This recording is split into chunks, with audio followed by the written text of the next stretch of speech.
Red Sox looking for their 7th straight win. The 1-2. Big hit right field. And the Red Sox win as Steve Avery scores the winning run.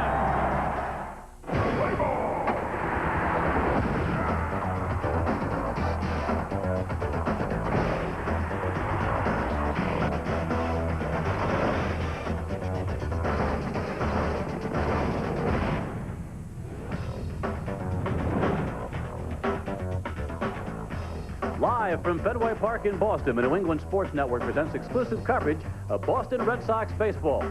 This afternoon, it's the Red Sox against the Cleveland Indians. Hello again, everyone, and welcome to the ballpark. And boy, is the ballpark jumping these days. Fenway Park, 7 straight wins now for the Red Sox and starting the home season. Many of them in dramatic fashion. Another one last night, 3-2 in 10 innings over the Cleveland Indians. And Jimmy Williams, the skipper of the Red Sox, cleared his entire bench to win this one. You have to tie before you can win, and just try to utilize the players that we had, whether it was pinch hitters or pinch runners, to put us in position to at least tie the game. And then fortunately we tied it in the 9th, and then we had to do some things in the 10th in the infield. Pinch ran again in the bottom of the 10th with Mo Vaughn at third base, used Avery. It's a team concept, I guess, trying to utilize everybody that we have that we feel can help us win a baseball game, and it worked out. Boy, did it work out. At the great win for the Red Sox, 3-2 over the Cleveland Indians. It seems like there's a different hero, Jerry, every night, and everybody's getting in on the act. Well, Bob, this is a different team than we've seen for a number of years here in Boston. Now, when you think of Red Sox lineups, usually there's nobody in the lineup, or maybe just one guy that you pinch hit for. Not the case with this edition. You got 5 guys in the lineup that Jimmy Williams will pinch hit for in the course of a close ball game, starting with Jefferson, who's in the 2-hole, and of course the last 4 guys in that lineup. Now, that's not saying that that's a bad thing or a good thing. Look at the Cleveland Indians, for example. There's nobody in that lineup that he pinch hit for, and they're a very good ball club. But it does make things interesting for the whole team. Now, all these wins that have happened this week, everybody has had a piece of the action. Now, when you win baseball games, everybody's happy. But when everybody has a little bit to do with that, it's even a better feeling. And that's certainly been the case this week at Fenway. Now, this week at Fenway, 7 straight wins for the Red Sox. They're now tied with the Baltimore Orioles for the lead in the American League East. World Series hero Jaret Wright will take to the hill for the Cleveland Indians this afternoon. The Sox will counter with the knuckleballer Tim Wakefield. It's all coming your way next. Ness's exclusive coverage of Boston Red Sox baseball is brought to you in part by Southwest Airlines. With fares so low, you have the freedom to go places and do things you never thought possible. Fly Southwest Airlines. By Mobile, introducing the fastest way to get gas. Mobile Speed Pass is free, and it's only at Mobile. By Citizens Bank, not your typical bank. And by the Discover card. It pays to discover, accepted where you see the Nova sign. Nothing like it. Saturday afternoon baseball here at Fenway Park in Boston as the Red Sox take on the Cleveland Indians. Cleveland's starting lineup has Kenny Lofton leading it off in center field. Sean Dunston bats number 2 at second base. Abe Justice is the Tribe's DH. Manny Ramirez bats cleanup. Jim Thome gets the call at first base. Sandy Alomar behind the plate. Brian Giles, the left fielder, bats number 7, followed by Travis Fryman at third. And Omar Vizquel is the shortstop, hitting 9th. And the defense this afternoon for the Red Sox, John Valentin will be at third base. Nomar Garcia-Parra, the shortstop. Mark Lemke at second and Mo Vaughn at first. Left to right, Troy O'Leary, Darren Lewis, and Darren Bragg. Scott Hatterberg behind the plate, and on the mound, Tim Wakefield. Wakefield start number 4, appearance number 5. That one relief appearance was against Seattle. He is 0-1 the last time out, of no decision against the Mariners. 6 2/3 innings, 8 hits, and 4 earned runs. He's 2-2 in his career against Cleveland. Now, shut out the Tribe the last time he faced him. That was last summer as Kenny Lofton takes a called strike, and we're underway here at Fenway Park. Lofton followed by Sean Dunston and David Justice. Knuckleball by Wakefield, and quickly Kenny Lofton finds himself down on the count, 0-2. 315 for Lofton, and this is his return year to the Indians. He's knocked in 10 runs. That one will bounce away from Hatterberg and go back to the screen.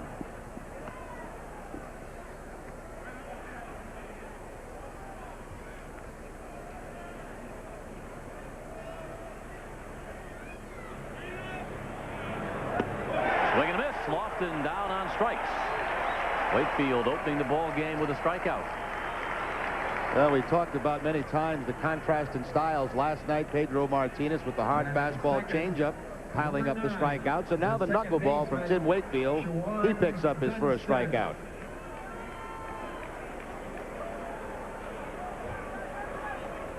Lofton, victim number 1. Wakefield going after his first win of the year. Sean Dunston now steps in. Dunston looks at one down low, 1 ball, no strikes.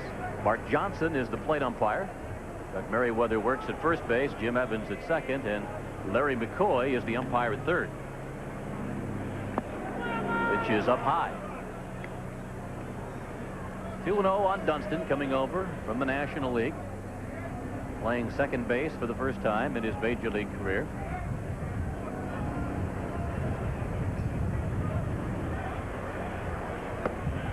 There's a strike on the fastball to Dunston. Fenway, of course, still buzzing over that Red Sox win here last night. What a ball game. Great pitching matchup. Pedro Martinez matched up with Charles Nagy. Red Sox tying it in the bottom of the 9th inning and then winning it in the 10th. Sox have won 7 in a row to start the season here at Fenway Park. Only time it's been better than that was back in 1978. That club won its first 8 here at Fenway. Wakefield missing inside.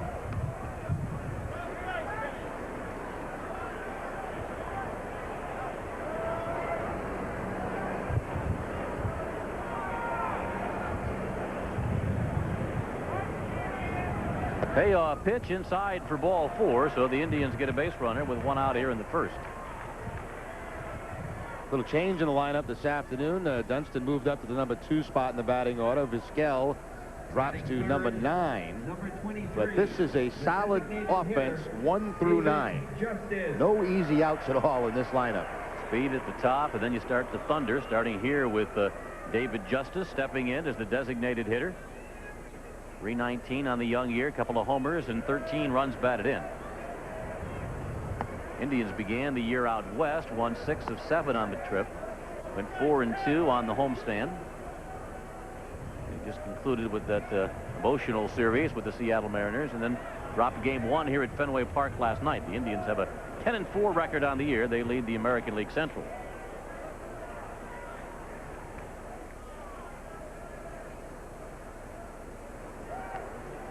David Justice adapting to the American League very well last summer. Runner goes, pitch is a strike. Oh, runner's back. Dunston took off and then put the brakes on and headed back to first base. Mark Johnson says that last pitch to Justice was a strike, and the count is even 1-1. Hatteberg getting ready to throw to second base. Had he made a quick throw the first, they probably would have had Dunston, but I don't think you could see him because of the left-handed hitting Justice in that batter's box.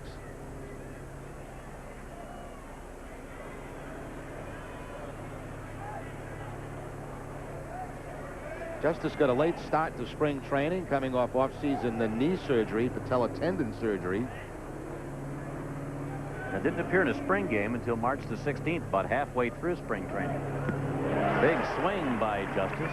1 ball, 2 strikes. Pretty good breeze this afternoon, blowing left to right, which should help with a knuckleball from Wakefield. I guess anytime it's windy, that has to be a help for him.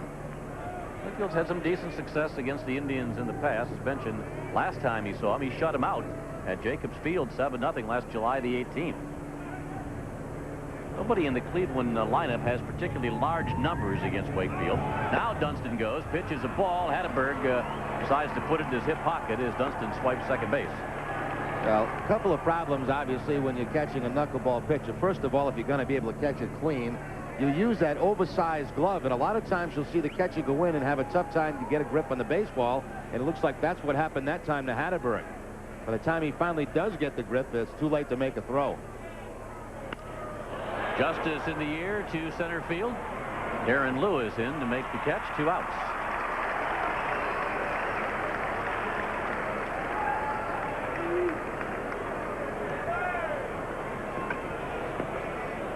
Two going for the Indians here in the opening half of the first inning, and their cleanup man now, Manny Ramirez, makes his way to the plate.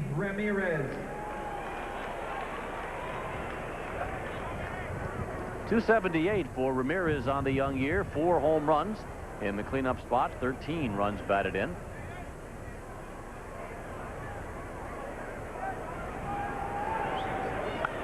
Knuckleball, pop foul. Bull Vaughn over for a look, but that'll be well back in the crowd here at Fenway Park. And a good crowd that is here at Fenway on a pretty good afternoon for baseball.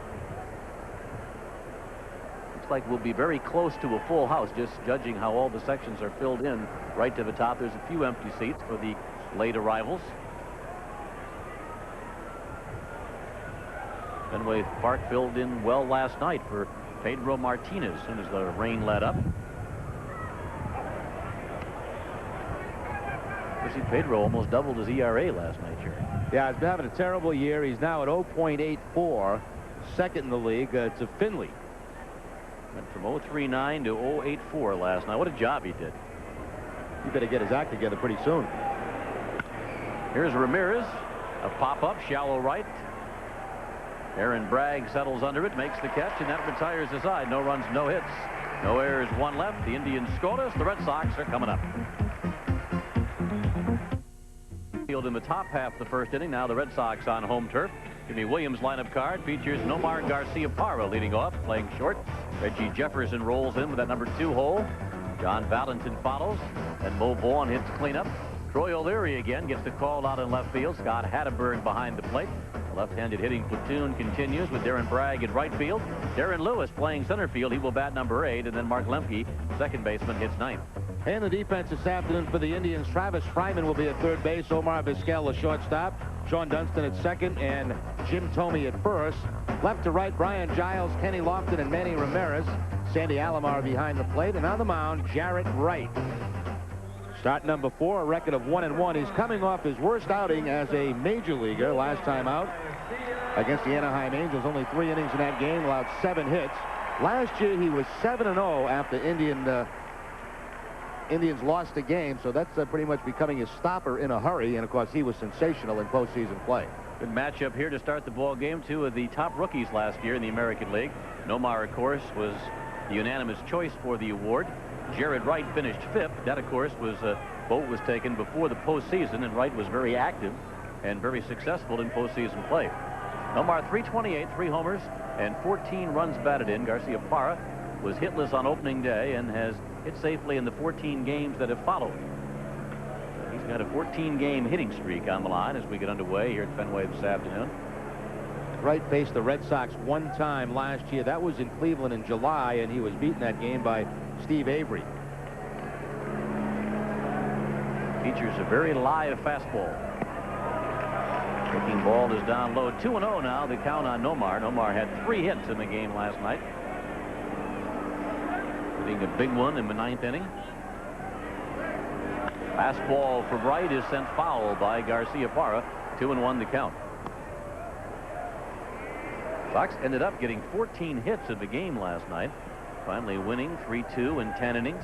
Tom Gordon picking up the win over Paul Ossenmacher. To right field, Manny Ramirez goes back, almost got over his head.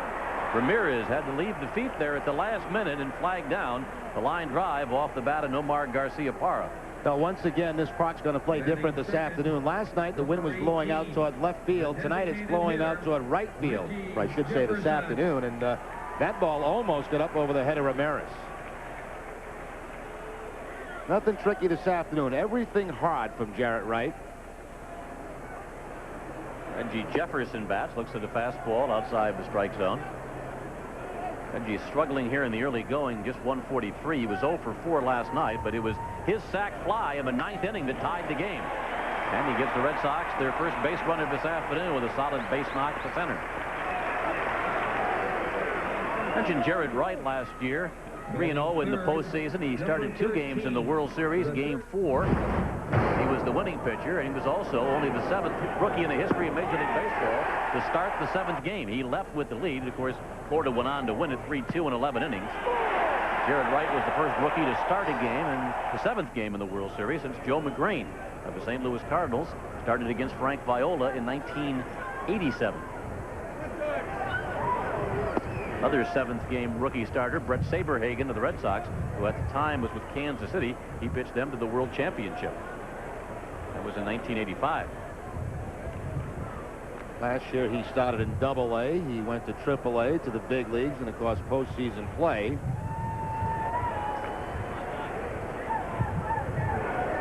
That's quite a year, wasn't it? Started Akron, Ohio in Double-A and wind up pitching the 7th game of the World Series.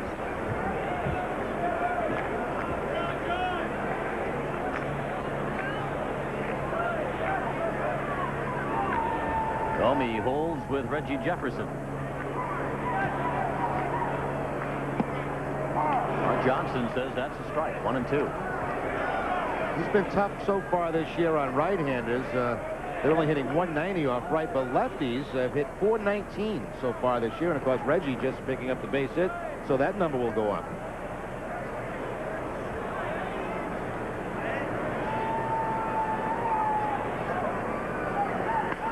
Fastball beaten foul down the third baseline. Still a ball and 2 strikes. Plus, those numbers may stay that way, too, till he really develops an off-speed pitch, has more confidence in his changeup, able to throw it more for strikes. Left-handers can basically sit on that fastball slider, and as I mentioned, everything hard.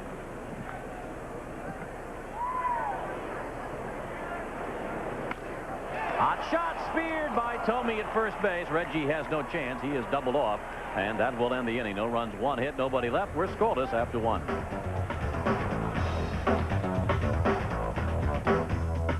Here's Segui, Goodwin, Ortiz, the top 5. Jim Thome, 40 home run man a year ago for the Indians, stepping in, leading it off. 293 this year, already has 2 into the seats and 8 runs batted in. Thome followed by Alomar and then Giles. By the way, Bob, those leaders, you know, the average leaders, they were brought to you by a New England Ford dealers. We'll make a note of that. In case you missed it, Morris, Hal Morris, David Segui, Pat Mears, Tom Goodwin, and Ortiz. That's David Ortiz. Not a lot of familiar names. No. A lot of Minnesota Twins, though.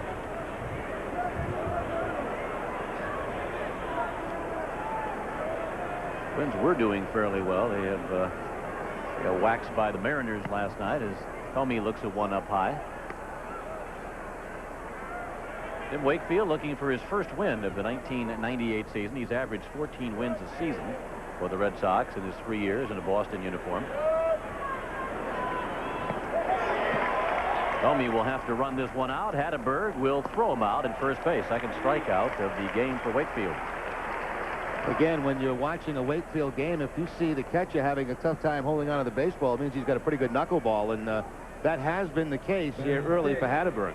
Number 15, the catcher, Sandy Alomar.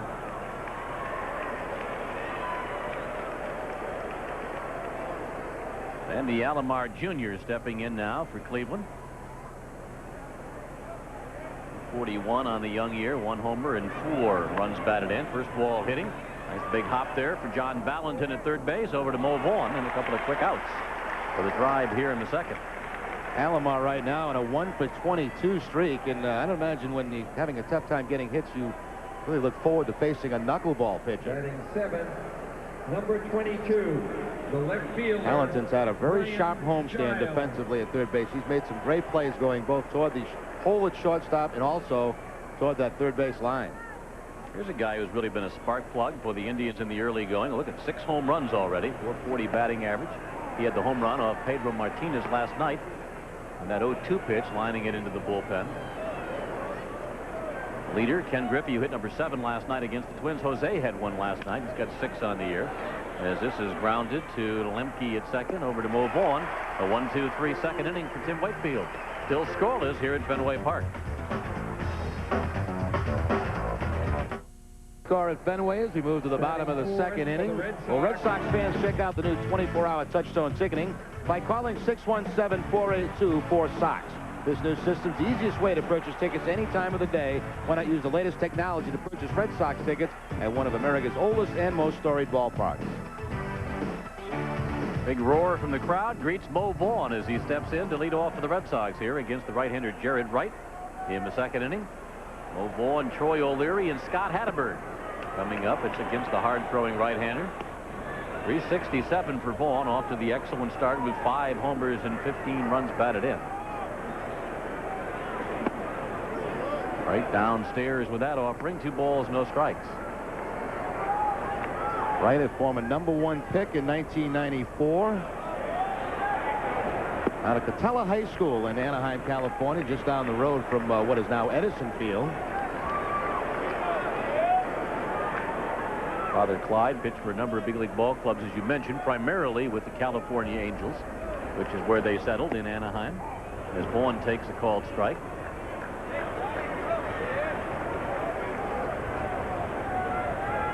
Jaret Wright is now 22 years of age.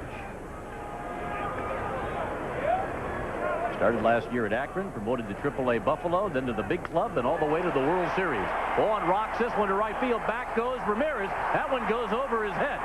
It'll be a ground rule double off the warning track over the 380 sign.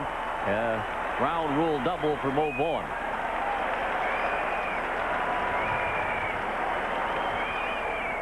Vaughn picks up his 5th double on the season. Something I think might be a changeup here by Jaret Wright. It was certainly off speed, and Vaughn did a good job staying back on it. And again, up over the head of Ramirez. So seeing the back of Ramirez's uniform quite a bit here early in the ball game. Sox have the leadoff man at second base. Troy O'Leary at the plate. .333 for Troy. 3 homers and 7 runs batted in. He had the big base hit in the 10th inning that went right under the glove of Dunston at second base. Took a bad hop. Base hit into right field last night.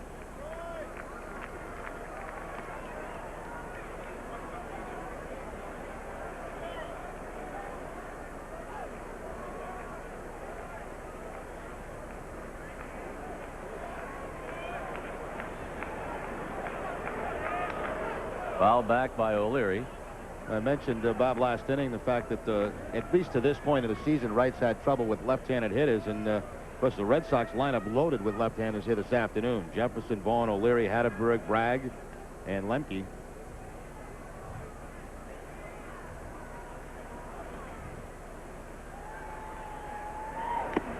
High fastball swung on and missed by O'Leary.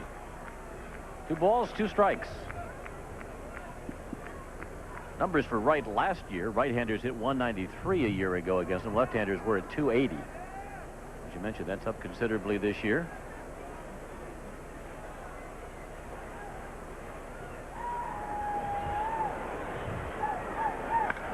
O'Leary in the air to right field. Here's Ramirez busy again. Going back on a warning track. It's tagged. It's gone. A home run by O'Leary just over the bullpen wall. A 2-run shot by O'Leary, and the Red Sox have a 2-0 lead.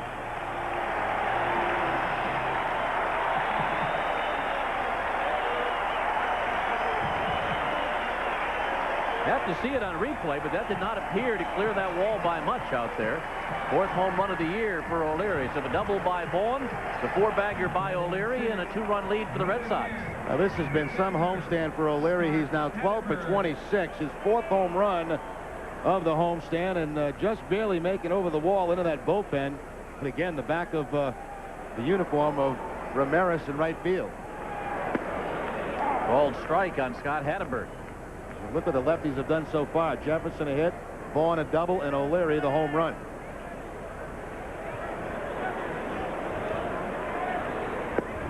Breaking ball for a strike, 0-2. Scott Hatterberg, 294. A couple of round trippers for Scott. Has hit safely in his last 4 ball games. Plays off the high hardwood.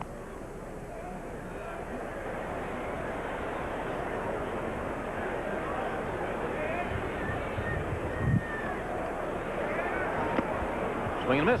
Couldn't catch up to that one. Hatterberg down on strikes. Let's go to our Nesson Studios. Paul and Bob Rogers. See how the Yankees and Tigers are doing. Batting 7. Yes, Bob, the Yankees are red hot. The Detroit Tigers are not. Runner on second base for Bernie Williams with the 0-2 pitch and 2 outs. He delivers.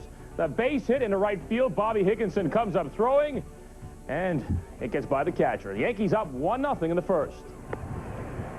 Thank you, Bob. Yankees have won 7 straight. That's their longest winning streak since 1995. They won at Tiger Stadium last night. That's the series that was shifted from New York to Detroit this weekend while they continue their inspection at Yankee Stadium.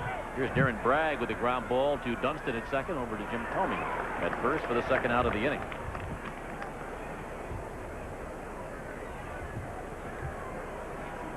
Bragg, of course, had the game-winning hit last night.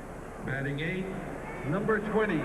The 10th inning, single by Vaughn, single by O'Leary. They walked Buford on purpose to load the bases, and then Darren Bragg delivered the single to right field that scored the pinch runner Steve Avery from third base, and the Red Sox had a 3-2 win over the Tribe in extra innings.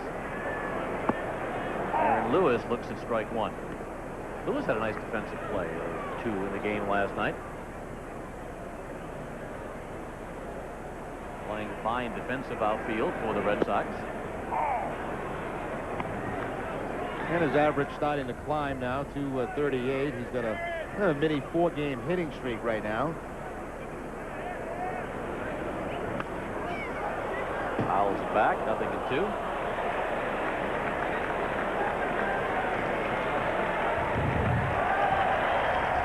Wright's out of the Pedro Martinez mold. He's a very quick worker. Challenges the hitters, throws strikes.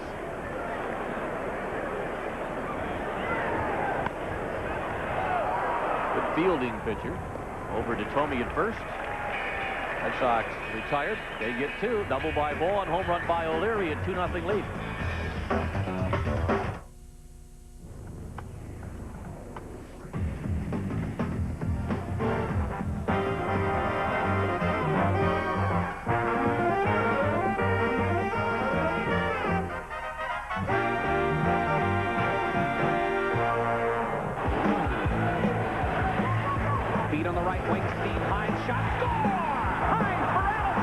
The Bruins close out the regular season against the Philadelphia Flyers. Nesson has it live Sunday at 4.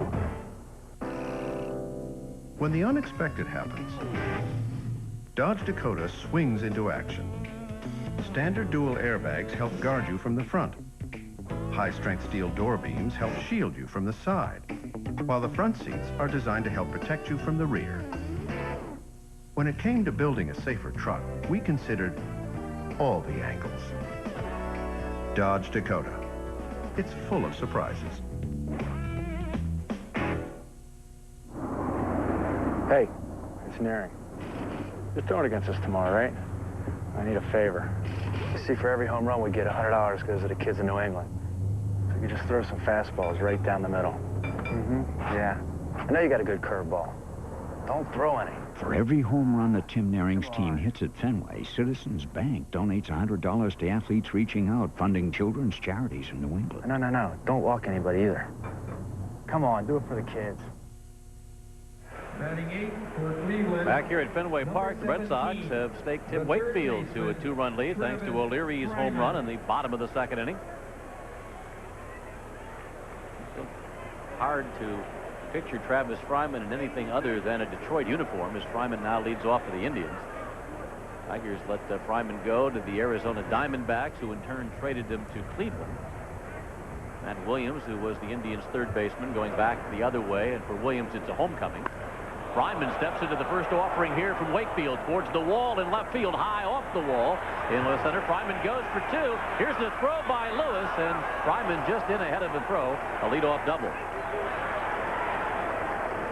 Fryman, another guy that's been struggling in that lineup. He's only 3 for his last 22 before this double. I thought this ball might have had a chance to leave Fenway Park, but instead it's going to be about halfway up the wall, and Fryman will have the leadoff double. You know, the Indians have had pretty good defensive third basemen the last few years. Matt Williams last year, former Gold Glove winner, and last year Fryman had the best fielding percentage of any third baseman in the American League. He only made 10 errors. He's in second to open the 3rd inning. Vizquel squares to bunt, doesn't offer. Pitch is ruled a ball by Mark Johnson. 341 for Vizquel in the early going. Hitless in the ball game last night. Squares to bunt, fouls it at the plate, 1-1 the count.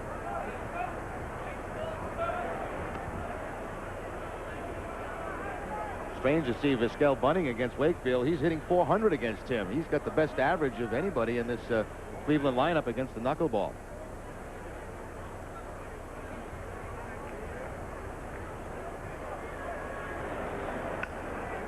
Little blooper here and back to second base, gathered in by Nomar Garcia-Parra, 1 out.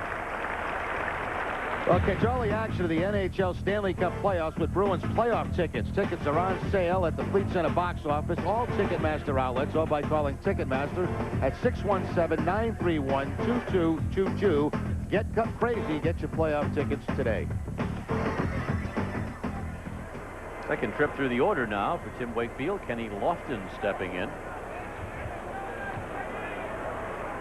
Developed into a very, very good hitter. 5 consecutive years, 300 or better average. Had a fine year average-wise last year with the Atlanta Braves. Had to battle through some injuries. Didn't have the stolen bases he's had in the past, but comes into this season with a .316 average. Ranks him among the active career leaders. Tony Gwynn, the hitting machine extraordinaire out in San Diego, has the best average among active players. Lofton was right in the center of controversy, as you recall, on Wednesday night when he was battling Randy Johnson. Both ejected from the game last Wednesday at the Jacobs Field in Cleveland. Johnson came inside twice on him.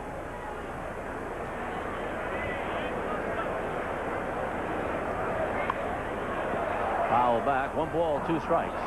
Well, he certainly makes a huge difference at the top of this lineup for Cleveland. Last year they struggled to find a leadoff hitter. They were hoping Marquise Grissom could do it. Eventually he ended up in the 9-hole. And now with Lofton back, this is a guy, Bob, that can really turn a game around. You know, late in the game, a close one. If he gets on first base, I mean, he's likely to be the winning run.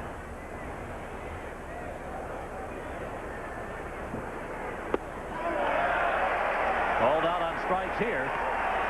Wakefield finding the inside corner. Mark Johnson ringing up Lofton. 3 strikeouts for Wakefield. You have to look back and wonder how many fastball strikeouts Wakefield's had over his Red Sox career. I'll bet not that many, but he gets one there. Lofton right on top of home plate. He'll back him off, but the ball will pick up the inside corner. And of course, Lofton didn't like the call.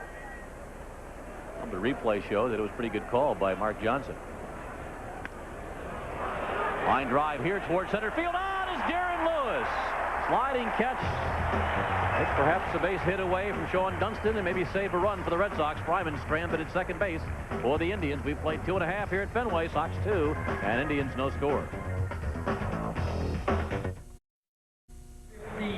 2-0 Red Sox lead thanks to the O'Leary home run. In spring means baseball. There's no better place than historic friendly Fenway to watch America's pastime. There are still plenty of good seats available for upcoming games. The Sox are already proving to be exciting for 1998. For tickets and information, call the ticket office at 617-267-1700. Mark Lemke, after the first pitch, drives it on the line to center field. Kenny Lofton goes back to run it down. 1 pitch, 1 out. Now, Darren Lewis already this season has taken a number of base hits away from the opposition. He doesn't play real shallow, but he also does not have that back up against the wall, so it enables him to get a good jump on the ball and take some hits away, and there he saves a run. I thought that had a great chance to drop. Sinking line drive, but he's able to go in the slide, make the catch, and keep the Indians off the scoreboard. Some great defense with the Red Sox so far as Nomar Garcia-Parra looks at a called strike. 85 extra base hits for Garcia-Parra last year. Shoots this one to short, robbed by Vizquel, throws to Thome, and Thome does a nice job but digging out of the dirt at first base. Good play on both ends. Well, you can see one shortstop respecting the play of the other there. I mean, he just robs Garcia-Parra of a base hit. Top spin, short hop. Look at Vizquel. That's why he wins all those Gold Gloves. Terrific play. Well, he owes one to Nomar. Nomar now has to rob Vizquel of a hit in this ball game. Reggie Jefferson shoots one foul down the left field line. 1 strike to count. We've had some great defense here in this 2-game series at Fenway Park. No wonder with the way the pitchers have pitched. Nagy last night for Cleveland, matched by Martinez of the Red Sox, and both Wright and Wakefield working quickly here this afternoon.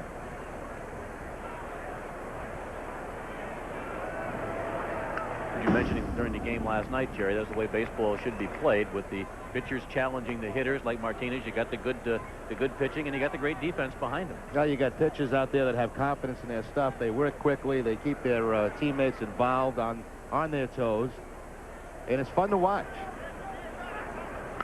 Jefferson shoots it under Wright's glove over second base into center field. Base hit.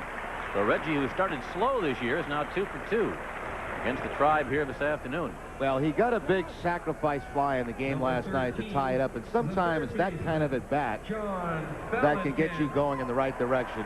He drove in a critical run, and now he starts off the next game 2 for 2. Ground ball on the 0-2 count, I believe it was, Bob, right back up the middle for the base hit. You know, Vizquel, we're talking about the Gold Gloves. He's won 5 at shortstop in a row. John Valentin bats for the Red Sox, takes a called strike. 8-game hitting streak for John, who's hit .333 over that span. Lined into a double play back in the first inning of this one. Smoked one to first base right at Tomey, who was standing near the bag, and doubled off Reggie Jefferson to end the inning. 1 ball and 1 strike.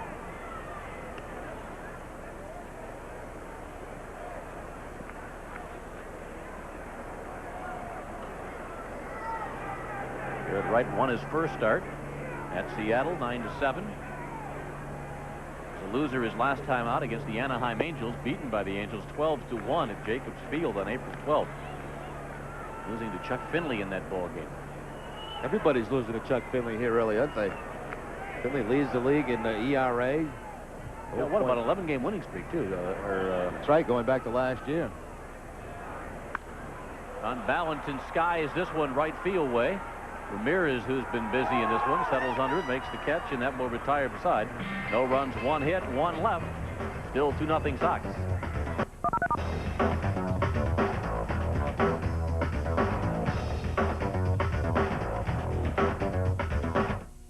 Red Sox lead after 3. Tune in tonight at 10 p.m. for Fox Sports News. You get complete scores, highlights, and analysis from the NBA, NHL, and Major League Baseball. That's Fox Sports News tonight at 10, live on NESN.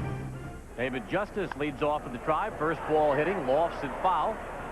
Down the third base line. Hatterberg is there, goes into the slide and can't quite come up with it. Couldn't get settled underneath it. Finally had to make a dive and a stab at the baseball. Couldn't handle it. Just goes in the books as a strike. Again, that breeze blowing out toward the bullpen area pushed this one back into play. Now, Valentin didn't make a try at this because he's playing Justice way over the pull, and he couldn't have got to it either.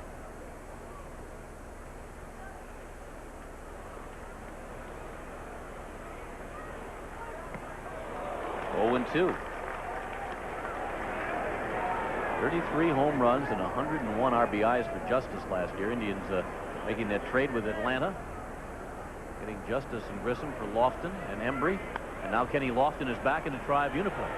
Tell you what, Justice been on some great teams, hasn't he? Those teams down in Atlanta, and then of course last year, his first year with Cleveland, going back to the World Series.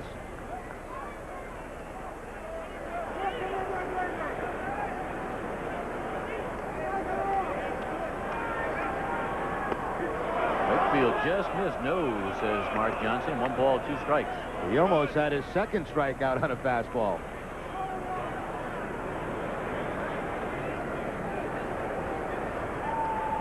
Back to the knuckleball, line to left field for a base hit. Justice getting the Indians started here in the 4th with a single to left. Number 24, the right fielder, Manny Ramirez. Just the second hit for the Indians as Manny Ramirez makes his way to the plate. You won't see, looking through the notes prior to the ballgame, there are not many Indians who have hit Wakefield very well. I think the best Vizquel. See many large numbers. Foul back to the screen. 2 for 16. You saw the numbers on Ramirez.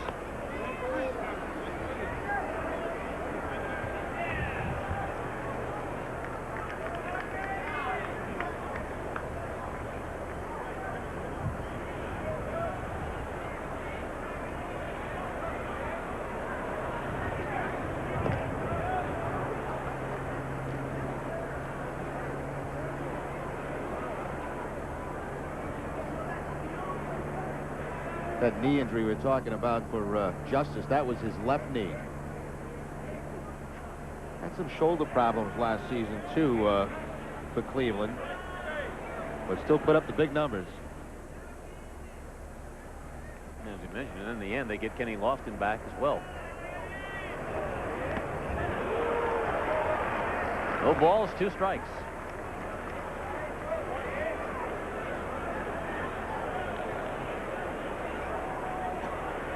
Average year for Tim Wakefield in a Red Sox uniform, 14 wins, 12 losses, and a little better than 200 innings.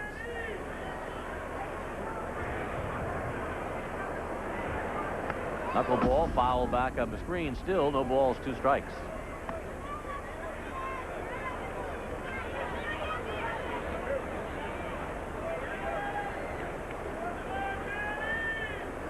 Justice led the inning with a single to left, held at first base by Mo Vaughn.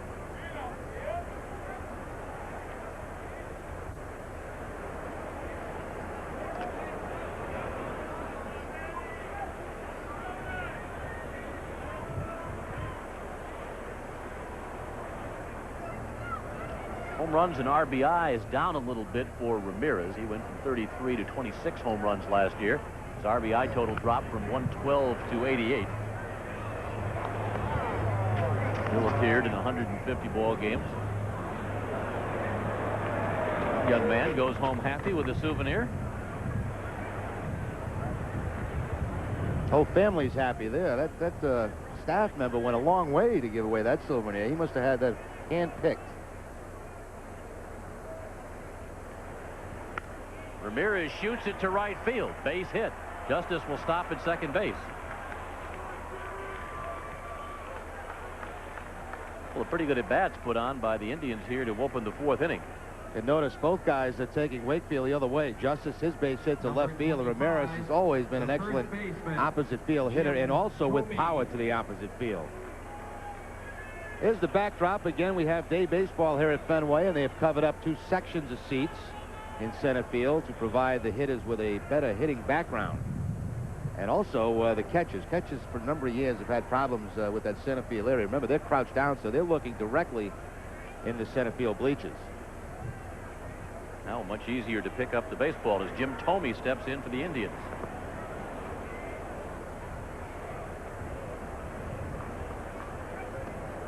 That was a foul tip, wasn't it?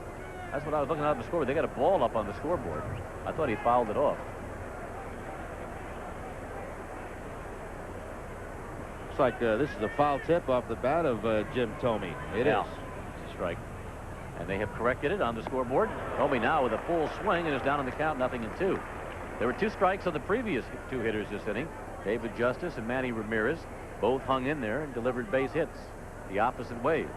Justice at second base, Ramirez at first. Nobody out. Try batting here in the 4th inning against Wakefield.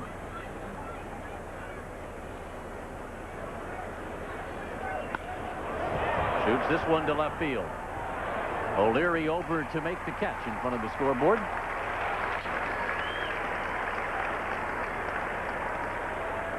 As we mentioned, a threat from every guy in this lineup, and certainly a threat to hit home runs. Wakefield's given up 2 in each of his last 2 starts, 5 total on the season.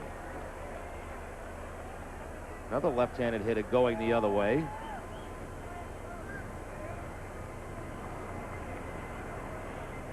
Good year last year for Sandy Alomar. Looks at the called strike. Alomar, his first at bat, bounced out to third base. Has just 1 hit now in his last 22 plate appearances. Got off to a decent start, and then strained his left groin, missed 5 ball games, has not hit since coming back in the lineup. Fouls that one off Hatteberg, 0-2 to count. You know, Alomar started the first 2 games of the season, then missed 5 straight games with that strained left groin before now starting 7 in a row behind the plate.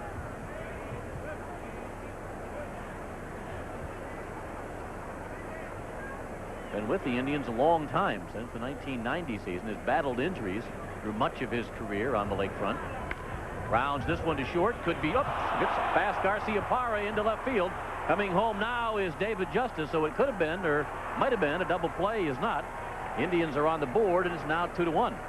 Well, once an infielder goes back on his heels, it's most of the time going to be trouble, and that's what happened to Nomar on that ground ball. He couldn't make his mind up whether to charge the ball or play it on one more hop. He decides to back up, and you'll see it go right underneath the glove. Number 22. Plays it off to the side, and that's going to cost the Red Sox a run. So instead of having a double play to possibly get out of the inning, still only 1 out and a run across. Error number 5 for Garcia Parra on the season. Makes it a 2-1 ball game with the dangerous, ever dangerous, Brian Giles at the plate. Big swing and a miss by Giles. Got 11 hits this year, and 6 have been home runs. Two of those home runs coming in 1 ball game off Jack McDowell out on the West Coast to open the year.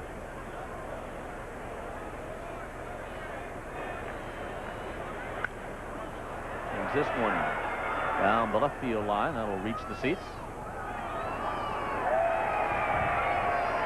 Fenway just about banged out, if it is not sold out for the ball game here this afternoon. You look down the right field line, the left field line, out towards the center field bleachers, and don't see any empty seats.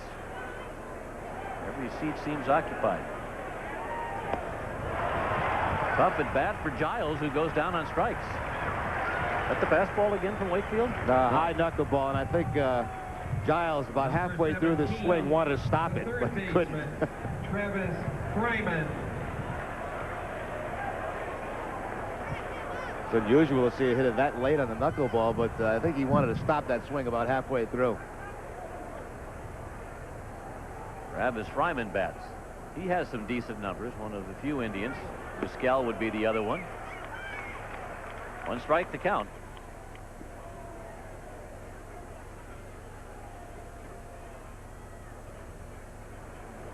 Here is at second base, Alomar at first, a run in against Wakefield.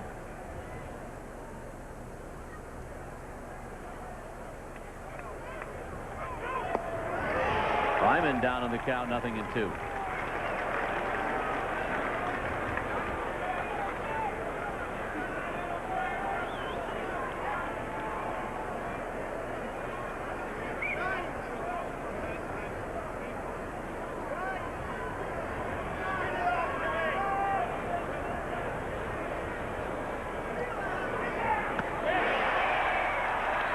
Hatterberg will complete the strikeout with a throw to first base, and that retires the side. Indians get 1 run on 2 hits.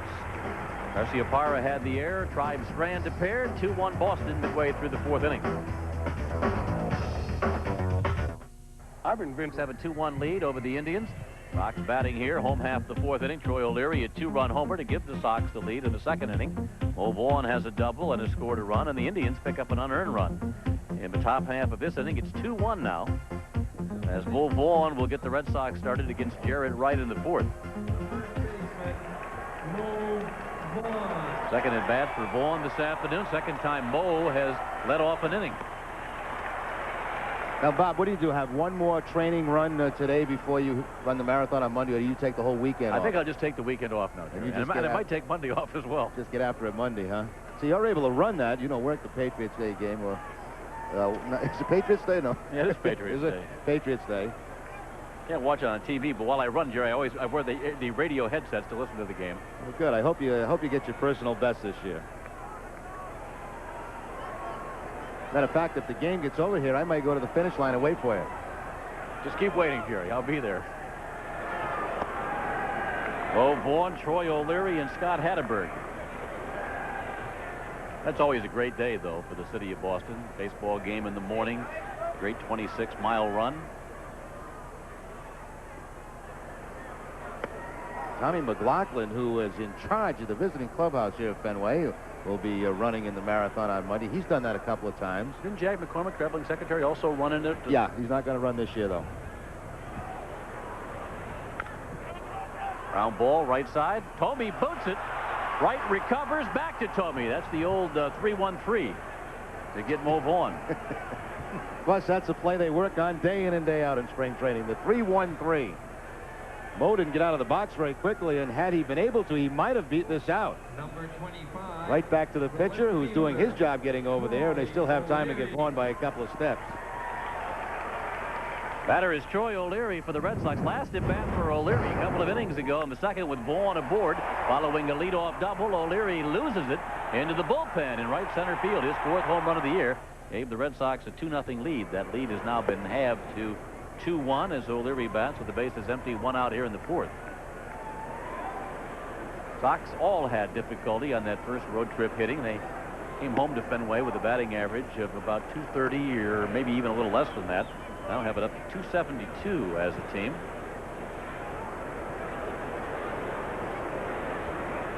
Those hitting woes on the West Coast seem like a long time ago now. The Red Sox have come back to Fenway and won their first 7 home games of the '98 season.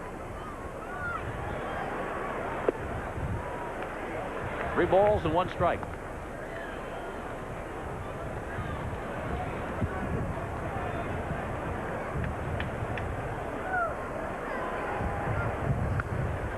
Balls and 2 strikes as O'Leary fouls it back.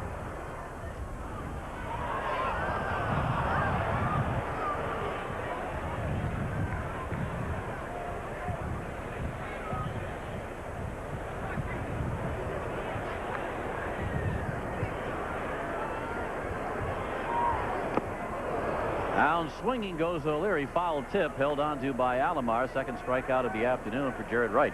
Strikeout high this season for Wright, 5. He did that in his second start against the Oakland Athletics. As you mentioned, his second this afternoon.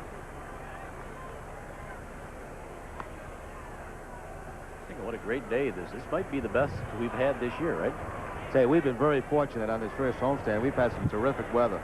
Last night was nice and comfortable here at the park. Hopefully it'll keep up the rest of the week, although I guess some showers are scheduled for tomorrow, but you never know. You never know what you're going to get early in the season here in Boston. Boy, we've been blessed. Fly ball here, left field. Giles is there, moves in a couple of steps now and will make the catch. It's a 1-2-3, bottom half of the fourth inning for Jaret Wright. 2-1 Sox. Park here in Boston, top half of the fifth inning. Red Sox gunning for their 8th straight, have a 2-1 lead over the always dangerous, always powerful Cleveland Indians. On to bat here in the fifth inning against Tim Wakefield, number 9 hitter for the Tribe. Omar Vizquel, a good one to lead it off, and top of the order, Kenny Lofton and Sean Dunston. 98 career hitter against the Red Sox is Omar Vizquel. Vizquel also has a 277 career mark at Fenway Park, so he's actually hit better away from Fenway against the Sox than he has here. Swung on and missed. Way out in front of a knuckleball. 2 strikes on Vizquel. Vizquel missed a couple of games earlier this year. He jammed his right ring finger in a game at Anaheim.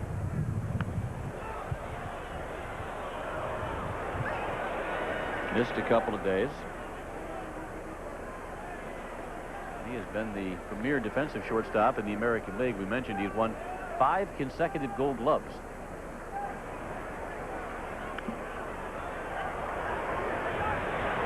Hatteberg is there to make the catch in foul territory. 1 out.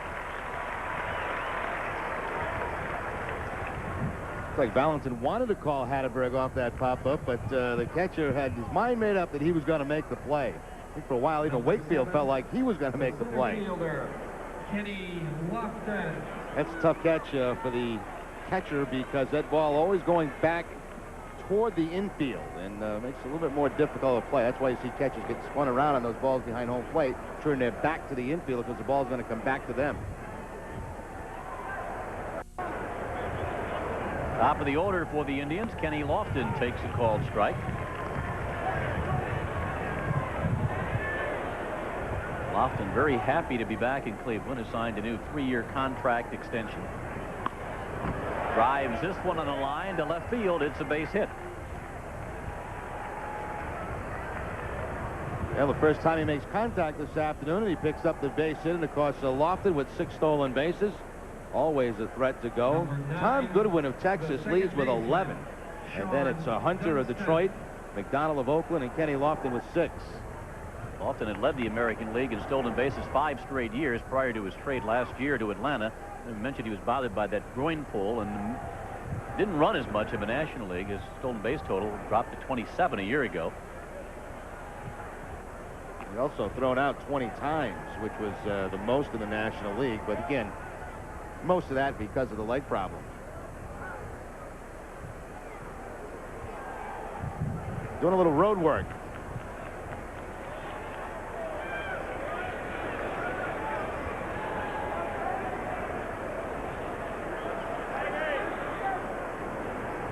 Measures that lead. Dunston pops it foul. Bo Vaughn going over. Now backpedaling. Vaughn stays with it.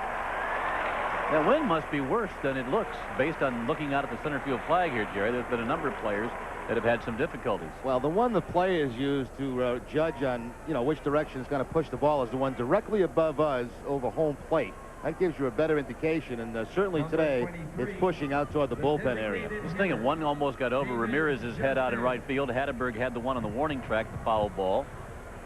So there you see pretty good gusts blowing out in that direction, and it certainly had an effect on a couple of the pop-ups here this afternoon.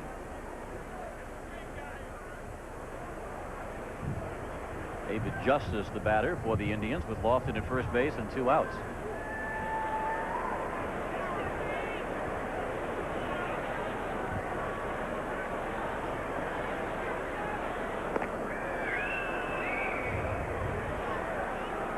friend Al Bunbury was ducking away from that. Al, now the first base coach for Cleveland, taking over for Davey Nelson, who's now in the radio booth for the Indians.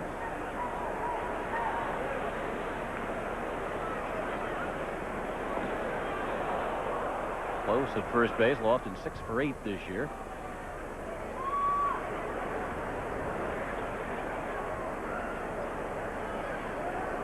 That's a good-sized lead Lofton's got right now. He's about maxed out on that lead.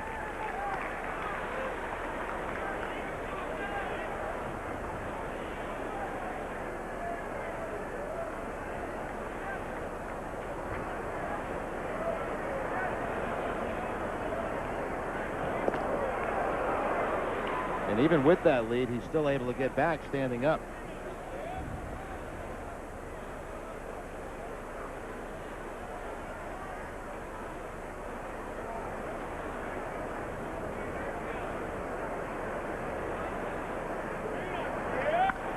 Justice, fly ball, right field. Aaron Bragg is there to make the catch, and that retires the side. No runs, 1 hit, 1 left, halfway home on a Saturday afternoon at Fenway Park. Sox lead the Indians 2-1. Back here at Fenway Park, a 2-1 lead for the Sox as Aaron Bragg steps in here against Jaret Wright to open the home half of the 5th. Bragg was the latest hitting hero for the Red Sox. Bases loaded. 10th inning last night. Base hit, right field. Steve Avery scores the game-winning run, and the Red Sox have made it 7 in a row. That was a 3-2 win last night in extra innings. That following, of course, the 2-run rally in the 9th to tie the ball game. A different hero every night. Well, that had to feel good for Bragg because he had a real tough game. He struck out a few times in the ball game and finally gets the game-winning base hit. Nagy was outstanding in that game last night. It was fun to watch him operate, and of course Pedro Martinez. Nagy always seems to pitch well here at Fenway. And a pretty good pitching matchup here this afternoon to follow. Jaret Wright for the Indians, in Wakefield for the Red Sox. A 1-run ball game here in the 5th. Pedro is something else, though, isn't he? Sure has been.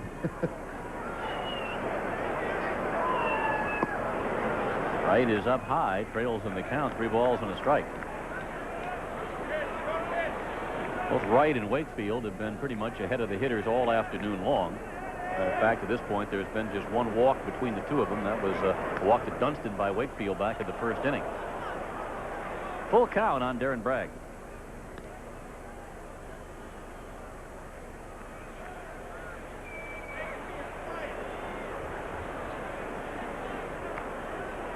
Two runs, 4 hits, 1 error for the Sox, 1 run, 4 hits, and no errors for the Tribe.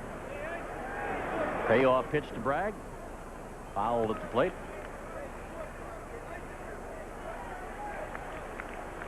Out of town, the Blue Jays lead the White Sox 4-2 in the 4th inning. Roger Clemens returned to the mound last night after missing a start. The Rocket went 6 2/3, picked up the win, picked up 7 strikeouts in the process. Clemens now 2-1, got a home run from Jose Canseco, his 6th of the year.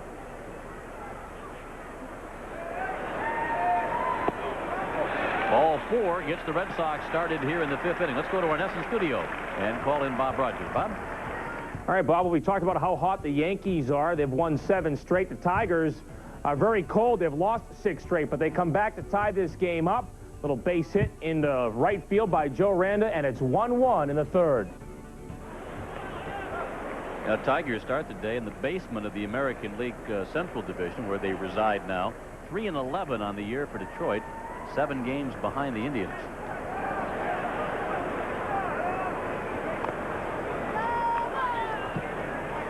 Aaron Lewis bats here for the Red Sox. 1 strike on the Sox center fielder. Detroit, of course, made that terrific improvement last year, and they're hoping to be able to improve this year, although, of course, it gets tougher and tougher. One thing to go from being a very bad ball club to a mediocre one, but to go from a mediocre one to a good one, you need some bodies, and see whether or not the Tigers have them. We'll get a first-hand look next week. We have games Tuesday and Wednesday night at Tiger Stadium in Detroit against the Tigers.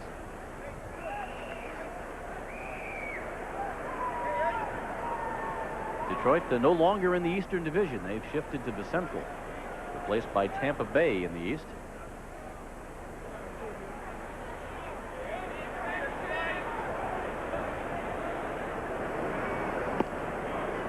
One ball, 2 strikes. See Wright throw a couple of different kind of fastballs. A cross-seam fastball was a straight, then he'll turn one over. When you see Alomar with the man on first give the one and then a wiggle, that generally means he wants the sinking fastball.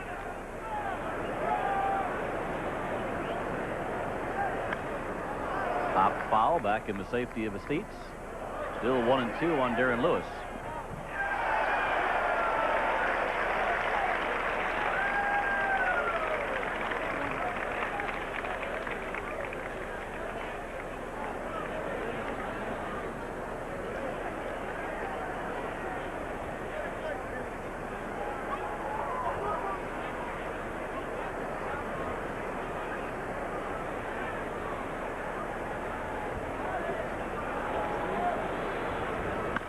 Fastball grounded to second, could be 2. There's 1. Vizquel to Thome for 2.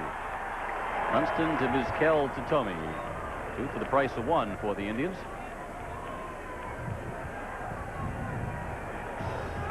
Now, upcoming games for the Red Sox, a couple more against the Indians before heading to Detroit. Both the Cleveland games tomorrow at 1 and Patriots Day at 11 can be seen on Channel 68.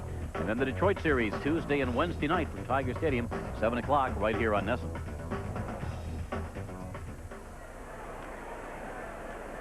And then next weekend, the Red Sox are in Cleveland to return the visit by the Tribe. Lemke grounds 1 right side. This is Thome to Wright covering, and it's an easy 5th inning for Jaret Wright. No runs, no hits, no errors, nobody left. 5 complete here at Fenway Park. Wakefield and the Red Sox have a 2-1 lead. Park, Tim Wakefield takes a 1-run lead into the 6th inning. Big bats coming up for the Indians. Manny Ramirez, Jim Thome, Sandy Alomar coming up against the knuckleball of Wakefield.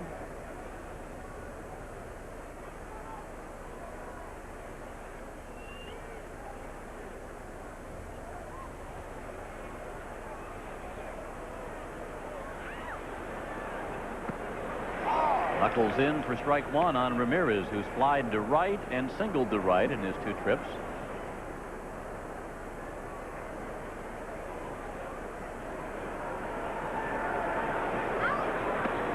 There's strike 2.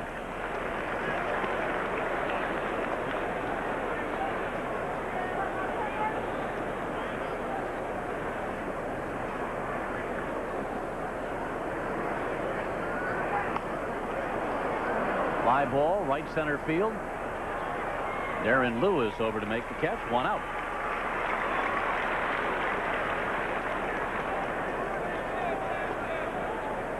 Number 4th start this year for Tim Wakefield. Wakefield worked the 2nd ball game of the season out at Oakland with no decision. The Sox winning 6-3.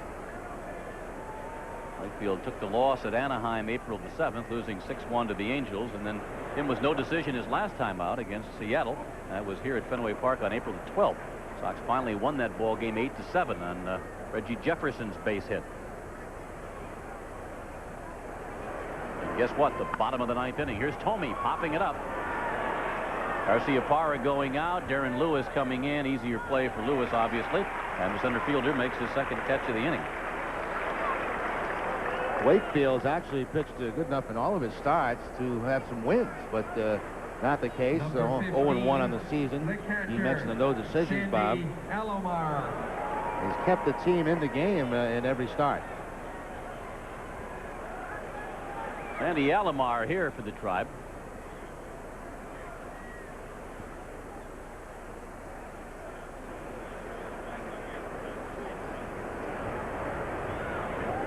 All the injuries Alomar has had in his career, the last 2 years, he has been relatively injury-free.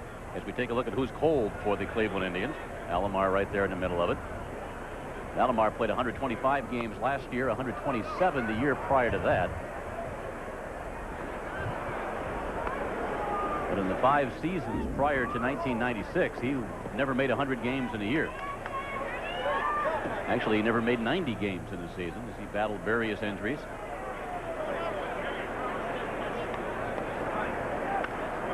Fly ball here, left field way. Roy O'Leary comes in. O'Leary makes the catch. 3 fly ball outs against Wakefield there in the 6th inning. 5.5 complete here at Fenway Park. 2-1 Sox. And the Red Sox have the lead as we move to the bottom of the 6th here at Fenway. Well, fans around the world can now log on to www.redsox.com, the official website of the Boston Red Sox. It's easy to navigate. Red Sox homepage offers fans the ease of purchasing tickets online and is your first source of breaking news, history, and information on one of the greatest sports franchises in history. Red Sox baseball, what a game. Another good game here at Fenway Park this afternoon as the Red Sox take a 2-1 lead into the top of the 6th inning. For the Red Sox, number 5. Top of the order, Nomar Garcia-Parra, followed by Reggie Jefferson and John Valentin. Joey Cora of the Mariners has the longest hitting streak ongoing in the American League. The Mariners at Minnesota tonight. Nomar and Erstad have hit in 14 straight. Hal Morris, who leads the league in hitting in 10 in a row, and Mark McLemore of the Texas Rangers has hit in 9 straight games. Those are the longest currently going. Nomar has his on the line right here, though. He's 0 for 2. Fastball from Wright. It's a called strike. Garcia-Parra lined out to right field in the 1st inning, was robbed of a base hit by Omar Vizquel in the 3rd. 1 ball, 1 strike.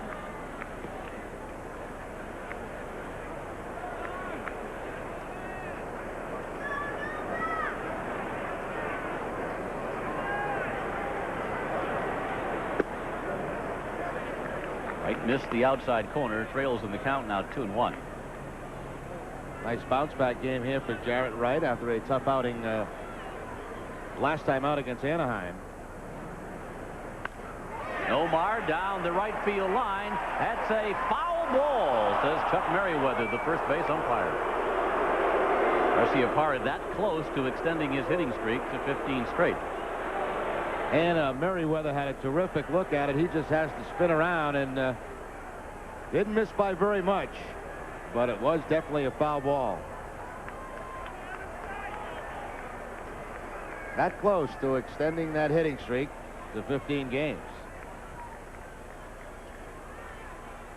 Keep wanting to call Chuck Merriweather Lee Merriweather for some reason. Did she miss America? I don't know. Yeah, she was, I think. Long time ago.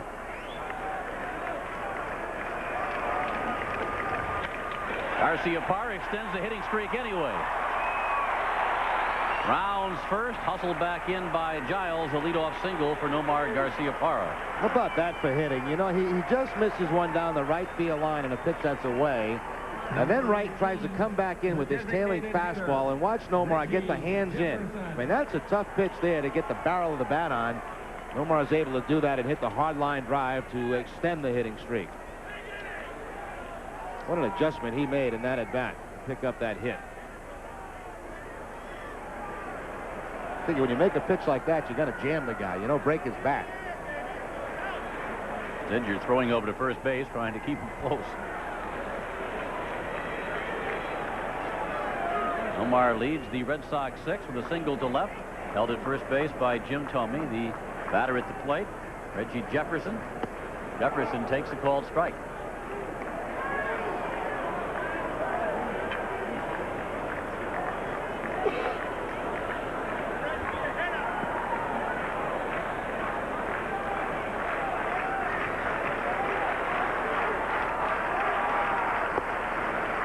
Ball away. 1 ball, 1 strike.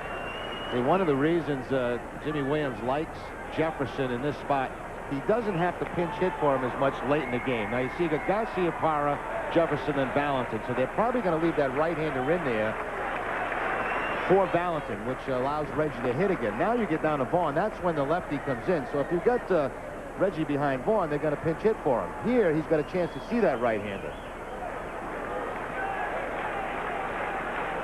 Garcia-Parra takes off, pitches a ball. Alomar's throw bounces away from Vizquel. It's a stolen base for Nomar Garcia-Parra. I think he had it beaten anyway. It's got to be close. There's no question about that. Nomar picks up number 3 on the season. He takes a peek back, almost like it was a hit and run.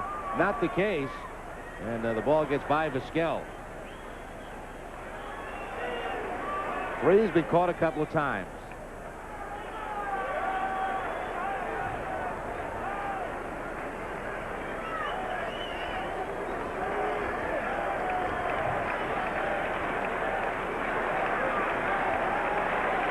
Here's the 2-1 now to Jefferson. That's strike two. 2-2 the count on Reggie. A tough pitch there for Reggie to pull, too. Jaret Wright goes to the outside corner. In that particular pitch anyway, Reggie looking for a ball that he could pull to advance Nomar. Now you kind of throw it all out the window with 2 strikes and try to make contact.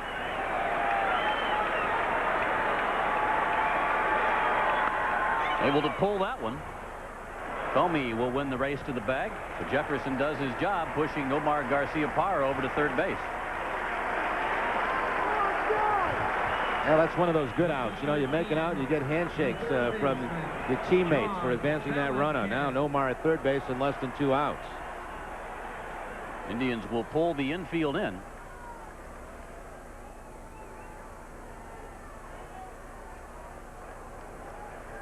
John Valentin at the plate against a drawn-in infield.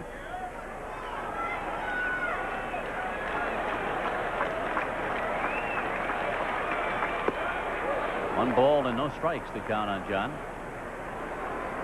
Valentin this afternoon is lined into a double play and flied to right field.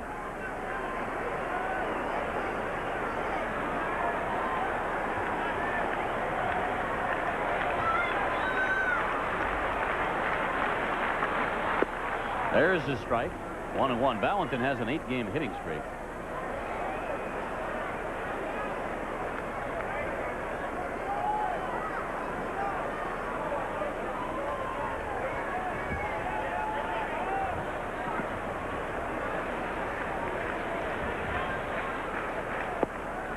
Down and away. 2 balls and 1 strike.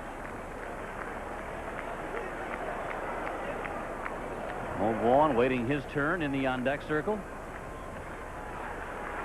Sox trying to pad a 2-1 lead here in the top of the 6th.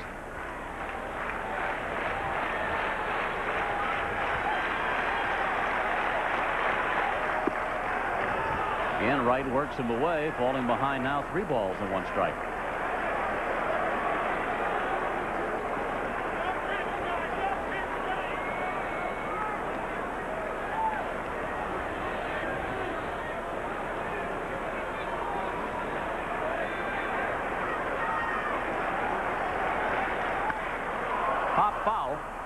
Jim Thome on the warning track, backs up a step, makes the catch, and that'll hold Garcia-Parra at third base. Valentin out on a foul fly to the first baseman, Thome.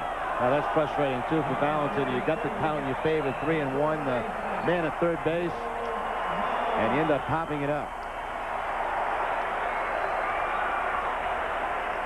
It's like they're going to walk Mo. They're going to put him at first base, I believe, and take their chances with O'Leary.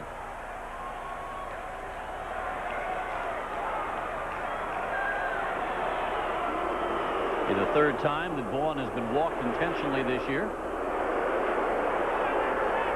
Troy O'Leary, who was Wednesday's hero here at Fenway Park with a game-winning hit against the A's, taking it all in from the on-deck circle. This one surprises Mo a little bit, I think. You got a guy hitting behind you today, O'Leary, who's got the home run, the 2-run home run against Jaret Wright. So this is a little respect from Mo Vaughn.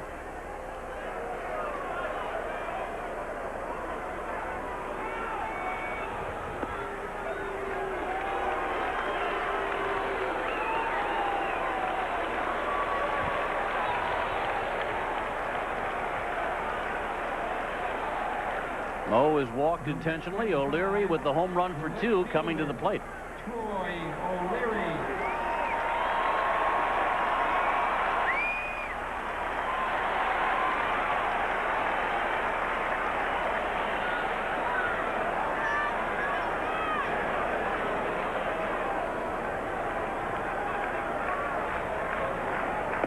Fastball is wide. 1 ball, no strikes. O'Leary with a 2-run homer in the 2nd. Went down swinging in the 4th.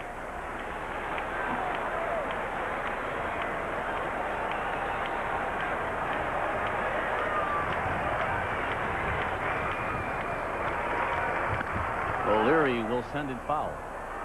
Count is even at a ball and a strike. A delay out in Denver today. The Braves playing the Rockies at Coors Field. That game will be slightly delayed, Jerry, by 3 feet of snow. Slightly delayed, huh? I think tomorrow may be in jeopardy, too. That melts fast this time of year. Strike on the outside corner. Made a couple of nasties here to O'Leary. A couple of off-speed pitches away from Troy. 3 feet, did you say, or 3 inches? They say they're going to try and play. We're getting word they're plowing the field as we speak. It's weird weather out there. I haven't spent a whole lot of time out there. I guess the temperatures are warm enough. Now they're just trying to get the snow off the field. That's got to be weird. You get those, nighttime snowstorms, and you have the beautiful day. Great for skiing, but not real good for baseball.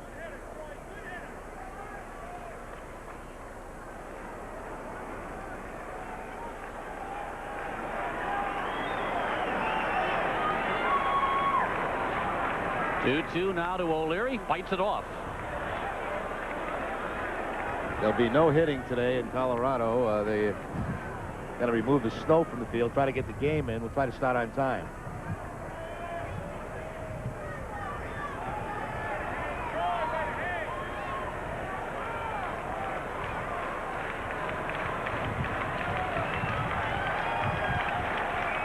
One more time, the 2-2 pitch. O'Leary swings and misses and goes down swinging. That retires the side. So the strategy of walking Vaughn to pitch to O'Leary pays off in this instance.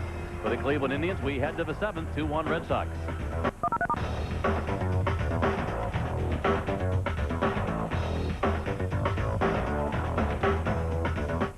A 2-1 Red Sox lead. Tune in tomorrow morning for NESN Sports Desk. Jamie Parker will get you ready to start the day with a review of everything in sports from the night before. So get all the highlight scores and news tomorrow on Sports Desk starting at 6 a.m. on NESN. In Wakefield with a 1-run lead, we go to the 7th inning.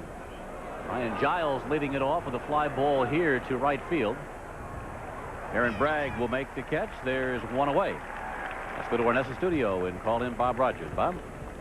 All right, Bob, we're also watching the Toronto Blue Jays and Chicago White Sox. The Blue Jays already up 4-2 in the 5th when Felipe Crespo goes with a pitch, drops it down the left field line. That scores Shannon Stewart. It's 5-2 in the 6th.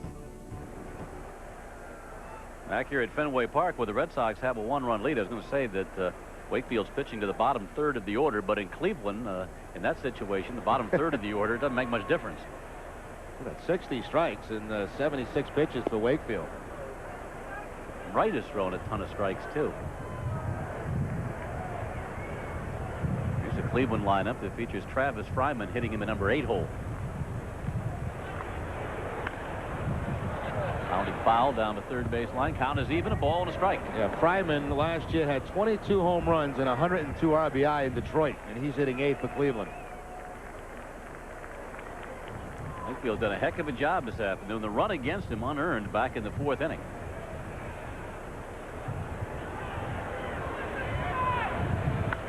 Ryman sends it foul down the 1st baseline. Vaughn over for a look, but that should reach the seats and does. Great day for baseball here at Fenway. Been a terrific homestand for the Red Sox.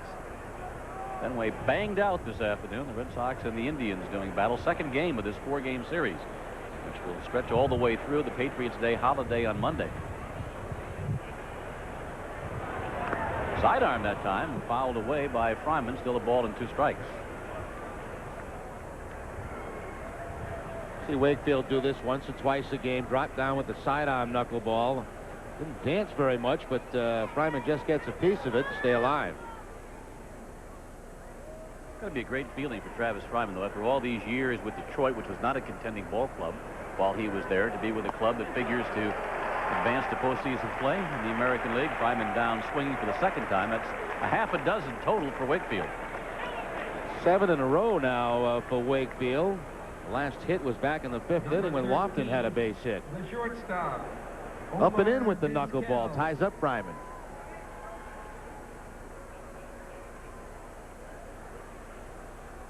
Two outs. Here's Omar Vizquel.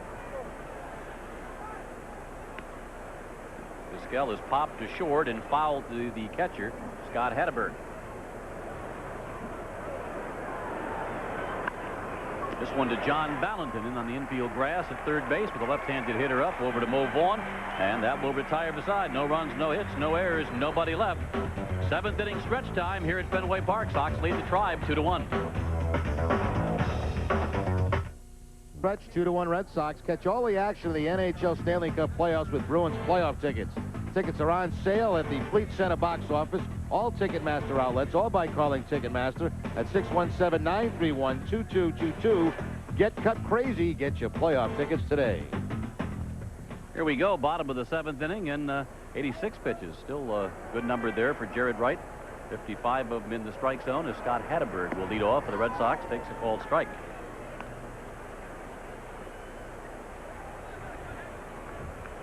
Darren Bragg follows, and then Darren Lewis.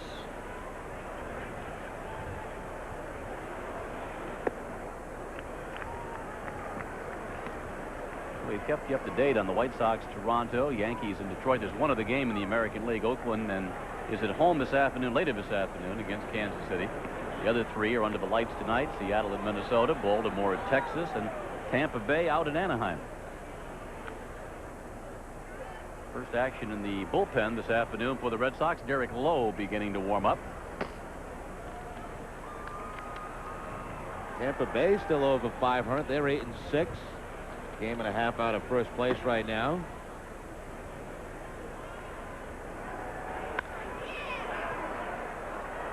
Dunston at second base. Dunston to Thome. Dunston was a guy who had to make the transition. He had never played a major league game at second base until this year. Longtime shortstop of the Chicago Cubs. As a matter of fact, Dunston had played more games at short now for the Cubs than Ernie Banks did. Now a second baseman in the American League. A terrific throwing arm. He should have no problem reaching first base on those double plays.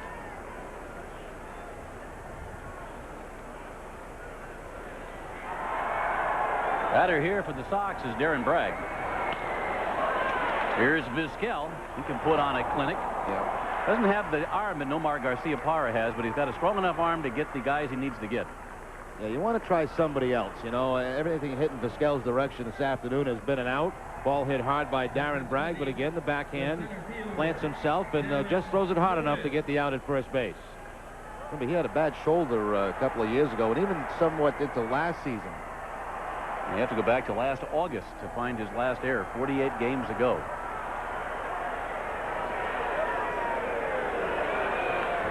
This is Darren Lewis fouling it back out of the screen.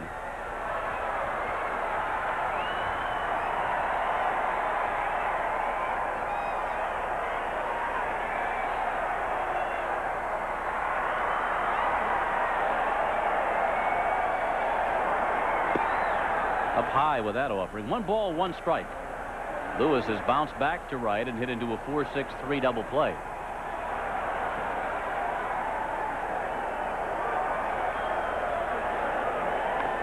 Drops the bunt down, but fouled at the plate. 1-2. Had Travis Fryman well behind that bag with 2 outs down at third base. Tried to drop it. It's okay for a guy like Lewis because, you know, even if he gets just a base hit, he's a threat to steal second. So to still get himself in a scoring position.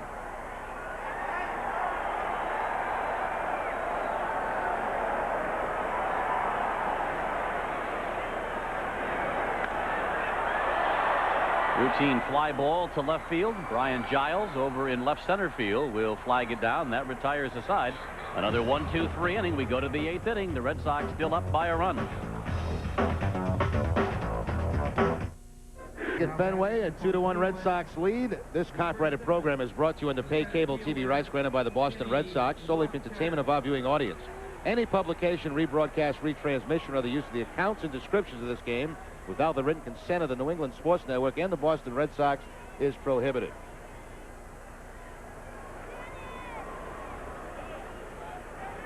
In Wakefield, up 2-1 as the Indians bat here in the 8th inning. Top of the order for the Tribe. Kenny Lofton to lead it off. Dunston and Justice to follow here in the 8th inning. Lofton line drive just off the glove of Nomar Garcia-Parra at shortstop. Nomar got as high in the air as he could get, but still a base hit. Might have hit just the webbing, top webbing of the glove. Yeah, he timed it right. He had the jump just at the right time, but just over the top of the glove. And I think you're right, Bob. It might have got a piece of the webbing. Well, we talked about it earlier. Lofton, the kind of guy that can turn a game around if he gets on late in the game, and here it is, the leadoff man on in the 8th inning. So he will get some attention at first base. John Dunston, who's gone 0 for 2, drew a walk back in the first inning. Dunston swings away, hits it to left field. O'Leary back on the warning track, will make the catch, 1 out. Dunston goes after the first pitch, and Lofton, rather, has to go back to first base.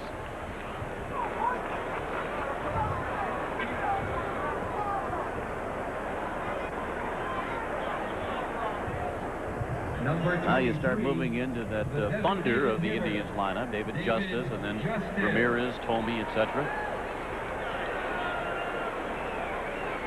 Atterberg out for a chat with Tim Wakefield.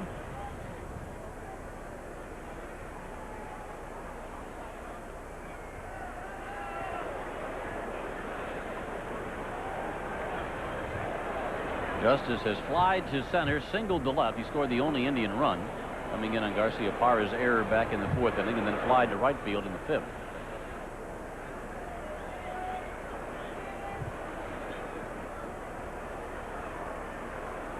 Often held at first base by Mo Vaughn.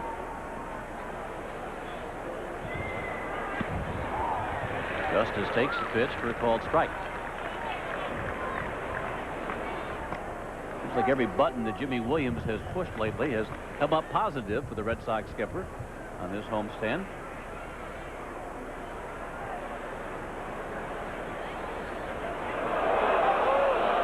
Lofton's had some close plays at first base, although he's not sliding going back in.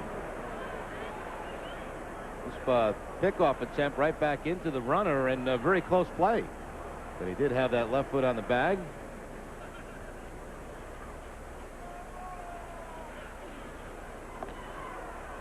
That time back in, head first.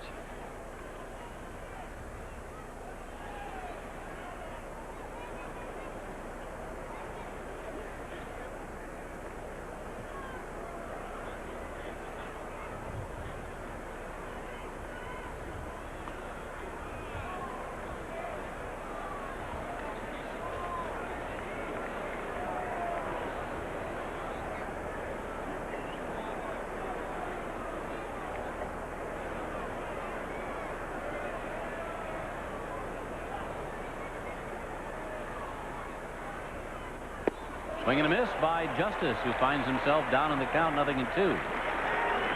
So Wakefield does with that pass runner at first base, gets a quick move to home plate. Tries to change up all the time to keep Lofton from getting comfortable and reading a particular thing, and try to keep him off balance.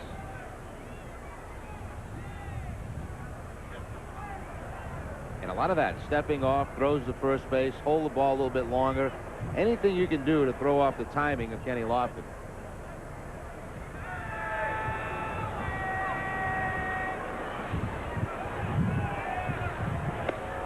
Pitching out this time, but nothing doing on the base pass. 1 ball, 2 strikes. He makes the call right there. He's telling Atterberg what he wants Wakefield to do. Step off, pitch out, throw to first.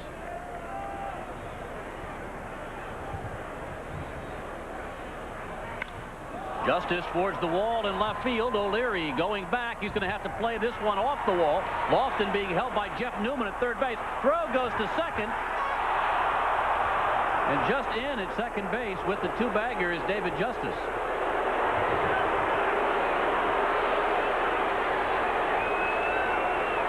Throw going back into second base, and they almost get Justice on the back end. Jimmy Williams coming out of the Red Sox dugout.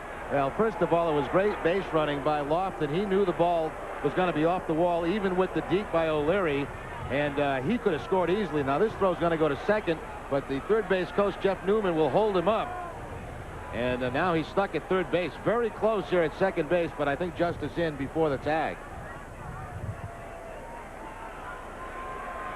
O'Leary tried to put the deke on Kenny Lofton, but it didn't work. Now, Lofton never broke stride. Justice, meanwhile, in with a double, so second and third. So instead of the tying run already scoring, Jeff Newman did hold it at third base, second and third with one out, with Manny Ramirez coming up. It looks like Jimmy Williams is going to make a pitching change here. And Wakefield will leave the ball game with a 2-1 lead, but leaves with runners in scoring position. It's a great round of applause from this big crowd at Fenway Park.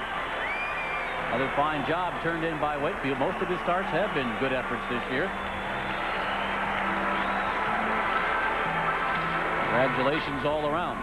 So we'll take a break. Back with more action from Fenway on a Saturday afternoon right after this. Sox holding on to a 1-run lead here in the top half of the 8th inning. Don't forget our next NESN telecast following today will be at Tiger Stadium in Detroit on Tuesday night. First of a 2-game series. The Red Sox and Detroit Tigers Tuesday from the Motor City right here on NESN. Situation here at Fenway right now, though. Runners at second and third with one out. Manny Ramirez is the hitter, and Derek Lowe coming in out of the Red Sox bullpen. 5th appearance on the season for Lowe. He's made a couple of starts, a record of 0-2. He's allowed 14 hits in 15 innings and 7 earned runs. He's walked 6 and struck out 11. Opponents hitting .241 off Derek Lowe. He last worked against Oakland on the 15th. 3 innings in that game, 3 hits and 1 earned run. Did have 3 strikeouts, and of course he had that great outing. They left a couple of men just like this situation here in scoring position with 2 strikeouts. That ball game he came into was 6-3. Neither guy scored. This time it's a little tighter. It's 2-1.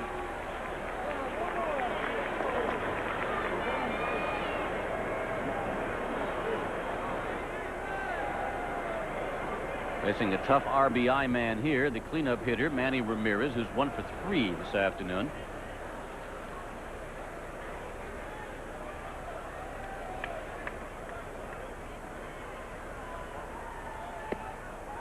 Breaking ball for a strike.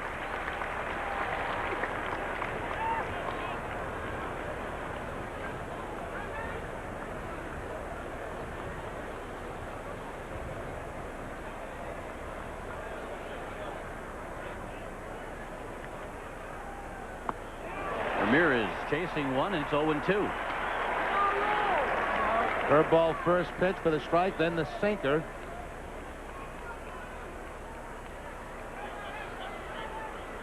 Strikeout obviously would be huge in this situation for the Red Sox and Derek Lowe.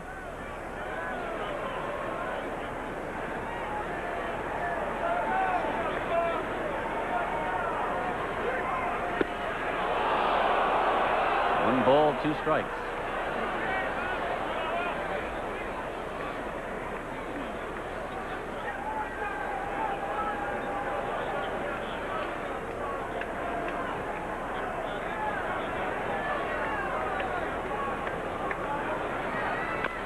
Beaten foul at the plate. Still 1-2. The count on Ramirez. Red Sox, of course, with the infield back, willing to give up the tying run on a ground ball, but don't want to cut down the range with the infield in and give up also that go-ahead run. Great job by Wakefield. Has to be tough sitting there right now. A 2-1 lead, couple men in scoring position. Soon find out whether you're going to win this game or Cleveland takes the lead.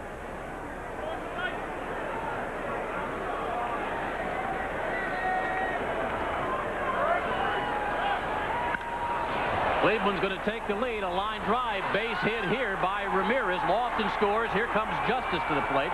The throw will go into second base, and the Indians, on a 2-run single by Manny Ramirez, have leapfrogged past the Red Sox into the lead. It's 3-2. Well, again, Ramirez with a terrific at-bat there. Some good pitches early in the at-bat by Lowe, but he'll get this fastball right here, right over the heart of the plate, and again, that opposite field swing by Ramirez to drive in 2 runs. That is his 14th and 15th RBI on the season.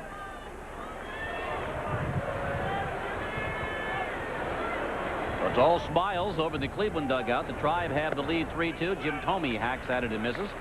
1 strike on the first baseman. Thome has been quiet this afternoon, 0 for 3, following a 2 for 4 performance last night, which included a double.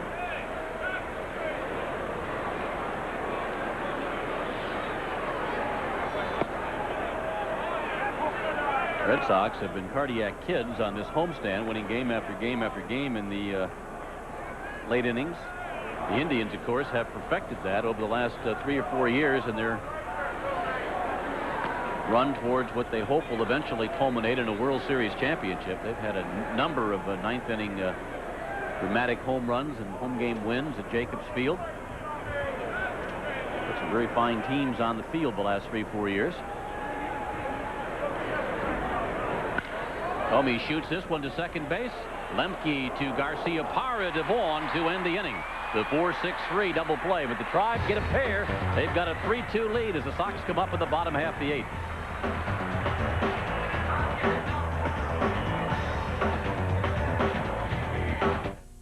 Park, Red Sox come to bat here, bottom half of the 8th inning. We'll check our game summary as the Indians now have a 3-2 lead. O'Leary a 2-run homer. That back in the second inning to give the Sox the lead. Omar Garcia Parra has a base hit to extend his hitting streak to 15 straight. And Ramirez with a big 2-run single opposite way last inning, or top half of this inning actually, to give the Indians a 3-2 lead. So I guess you could say, Jerry, you're saying between innings, the Red Sox have them right where they want them now. Their Sox are trailing, and here we go with another late inning comeback. Yeah, they're supposed to be behind at this stage of the game, aren't they? Looks like we're going to have a pinch hitter, Midre Cummings, hitting for Mark Lemke to lead off the 8th. For the Red Sox, now batting for Lemke, number 29, Midre Cummings. Now batting for Lemke. Midre Cummings being announced into the ball game, hitting .231 on the young year, has 3 hits, including a double and 13 trips to the plate. Here come the pinch hitters for the Red Sox. Foul back by Cummings, 1 strike the count. Midre got into last night's ball game as a pinch runner.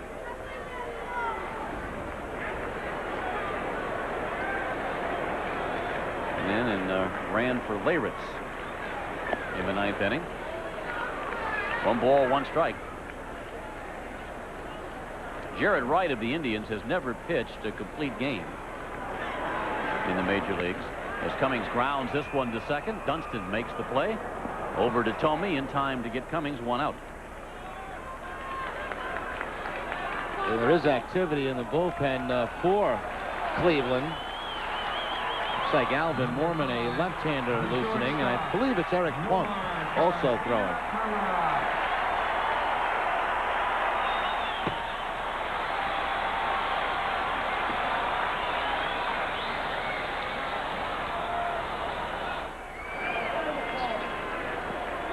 Top of the order for the Red Sox, shortstop Nomar Garcia Parra. Up high, 1 ball, no strikes.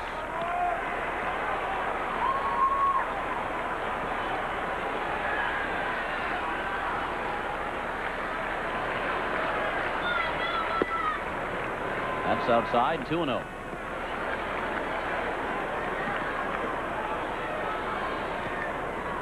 Nomar is lined to right, been robbed of a base hit by Vizquel short in the 3rd inning in his last at bat. Singled to left in the 6th inning. Sends this one through the right side of the infield between Dunston and Tomey into right field for his 2nd hit of the afternoon.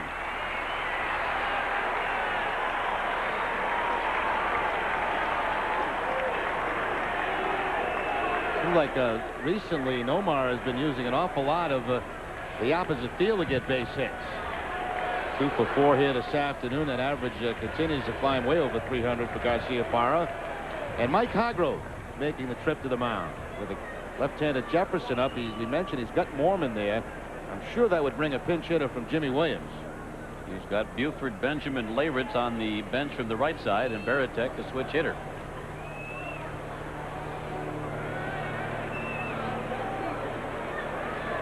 Jaret Wright will go 7 1/3. He will match the output of Wakefield today. Both starters going 7 1/3 innings. Wright, like Wakefield, will lead with the lead, but he leaves with Garcia Parra at first base and 1 out.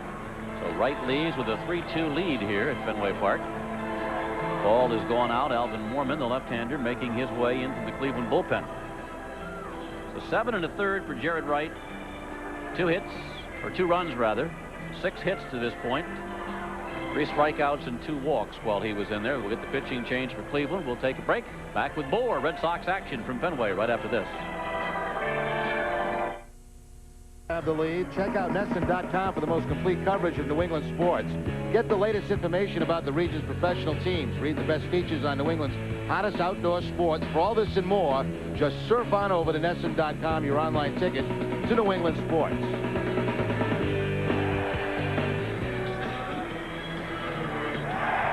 And the new pitcher for the Indians will be Alvin Mormon, making his 5th appearance of the season. Basically called on to face left-handers. The last time he worked was against Seattle a couple of nights ago. Struck out Griffey. As a matter of fact, he's faced Griffey twice this year and struck him out both times. Left-handers so far do not have a hit against Alvin Mormon. You're talking during the break how Mike Hargrove has a well-stocked bullpen. He's got 4 left-handers down there, one of which is in the game now, Mormon. 3 right-handers. There's still Martin, Rivda, and Asemacher from the left side. Jackson, Flunk, and Mesa from the right. Yeah, he can do this all day long, go left, right to close out a ball game, as opposed to the Red Sox where they have the one left-hander in the bullpen, Steve Avery. This is the situation we were talking about earlier. Most teams won't make this move because they don't have enough left-handers. They'll just face Jefferson and then, you know, have that right-hander to face Valentin. Well, he's got so many lefties, he can make this move. But, of course, Mormon will not face Jefferson. He instead will face Jim Leyritz. Jimmy Williams gets his number 1 right-handed pinch hitter up here right now.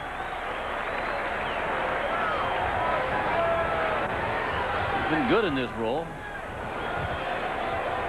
Had a key base hit in the ball game last night.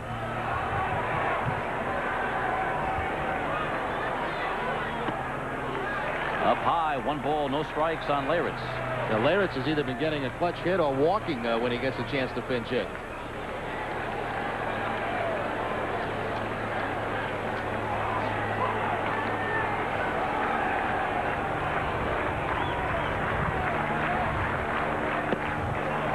Mormon missing outside, trailing the count now 2-0. Flunk, the right-hander, Martin, the left-hander, in the bullpen for the Indians. John Valentin on deck for the Red Sox.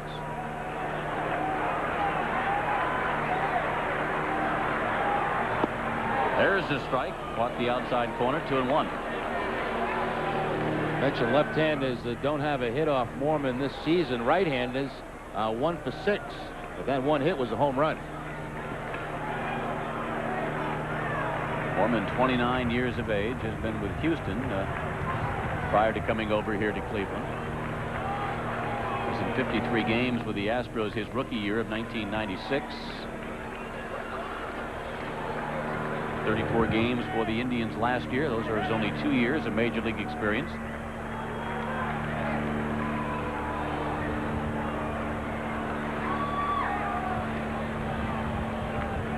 Native of Rockingham, North Carolina.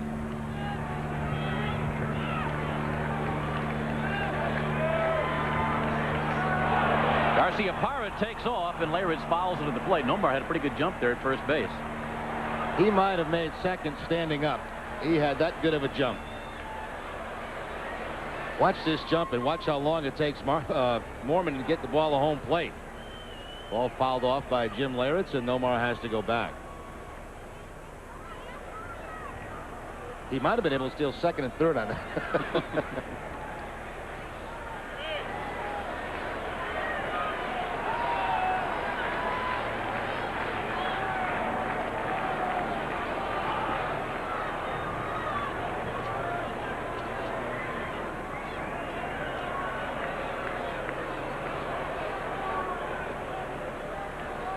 Sandy Alomar out for a chat with the left-hander.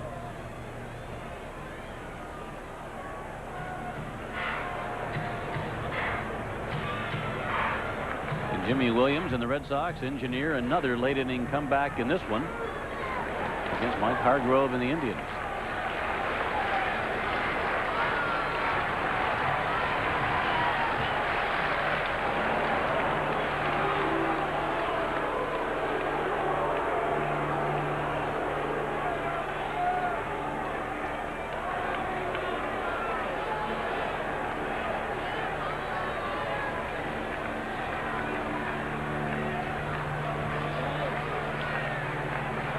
Here's the 2-2 now to Leyritz. Strike 3 call.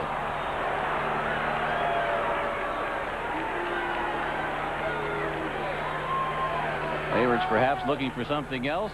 Took the pitch and ruled a strike by Mark Johnson. Yeah, got the curveball that time. Perfect pitch. Now knee high, right over the heart of the plate. And Leyrit's obviously now looking for that pitch. And out again comes Mike Hargrove.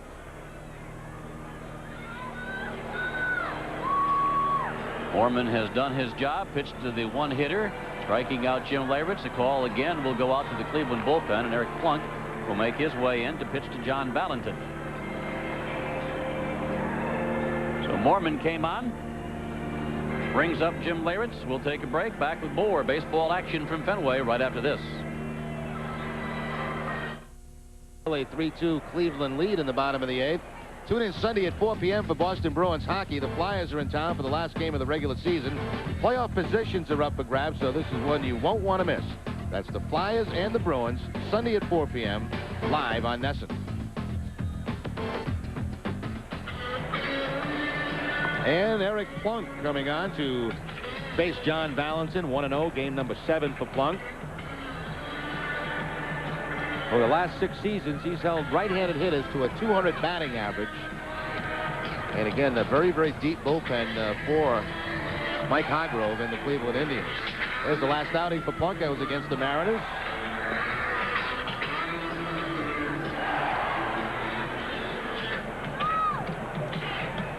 So Hargrove brought in Alvin Mormon to replace Jaret Wright, and now Eric Plunk is his third pitcher of the day. John Valentin taking it all in from the on-deck circle. Valentin has gone 0 for 3 in this ballgame, lining into a double play, flying to right and fouling to first. Plunk, who throws hard, lives on the fastball. It's his warm-up toss is complete as John Valentin now makes his way to home plate. Number 13. Omar Garcia-Parra at first base. 2 outs, bottom of the 8th inning. Valentin has had some decent previous success against Eric Plunk. Garcia-Parra held by Tomey at first.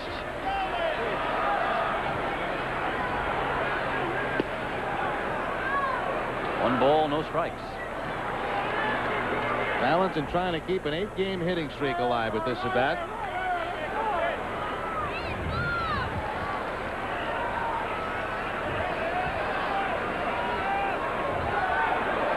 Garcia-Parra goes. The throw is going to sail into center field. Nomar is not going to be able to advance, though.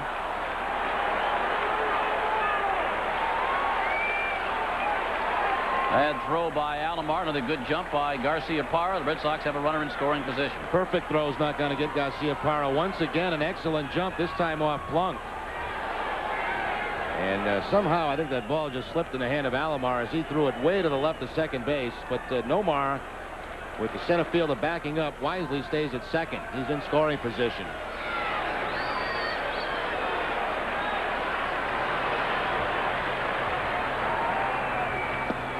Breaking ball to John Valentin for a called strike. It's 2-1.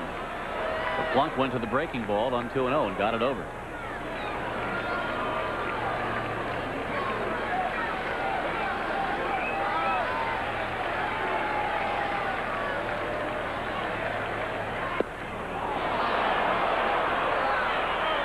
Fastball for a strike. I think Alomar thinks it's strike 3. He was ready to go off the field, but it's only 2-2 now.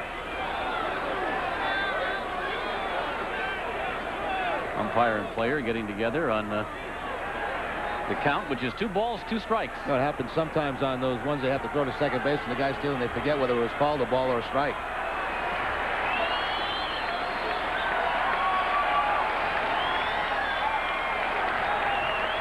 Long set. Here's the 2-2 to Valentin. Line drive, base hit, left field. Garcia-Parra being waved home. And the Red Sox have come from behind again. They've tied the ball game 3-3. RBI single for John Valentin.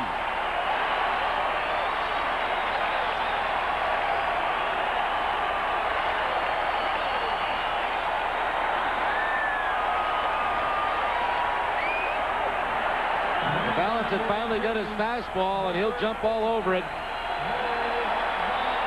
Right down that left field line. Valentin keeps the hitting streak alive now at 9 games and picks up his 6th RBI.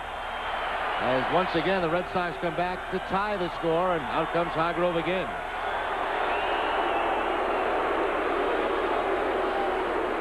Bo was all set to jump in there against the right-hander, but he's not going to see Mr. Plunk, I don't believe. No, he was hoping that Hargrove maybe forgot about the left-hander out in the bullpen. He was all the way in the batter's box thinking that he was going to get to face Plunk. So we're going to get another Cleveland pitching change here in the 8th inning. We will get our 4th pitcher of the inning here for the Cleveland Indians. Back with more baseball right after this.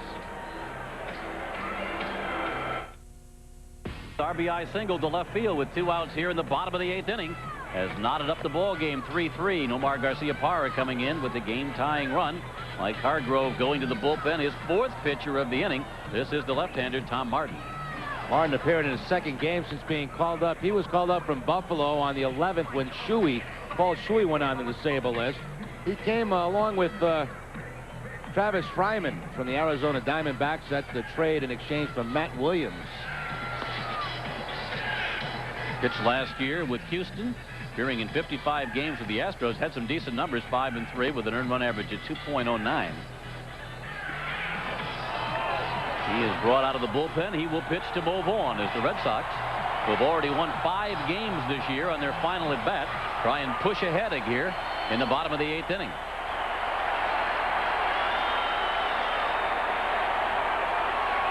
Left-handers have not bothered Mo this year.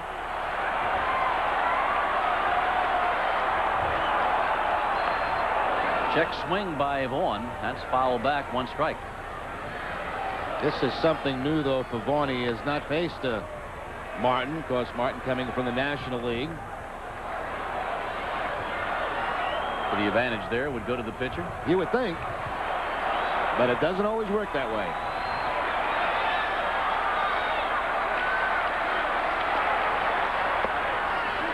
Up high, 1 ball, 1 strike.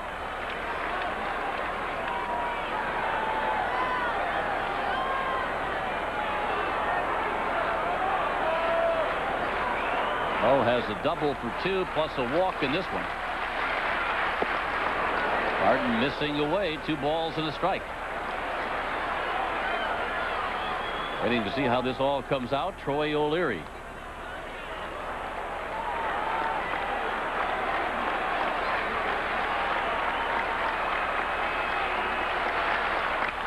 Ball with a fly ball left field. Giles coming on. Giles is there. Giles will make the catch, and that retires the side. So Martin gets Vaughn to end the inning, but Valentin's RBI single scores Nomar Garcia-Parra with a tying run. We go to the 9th, tied at 3.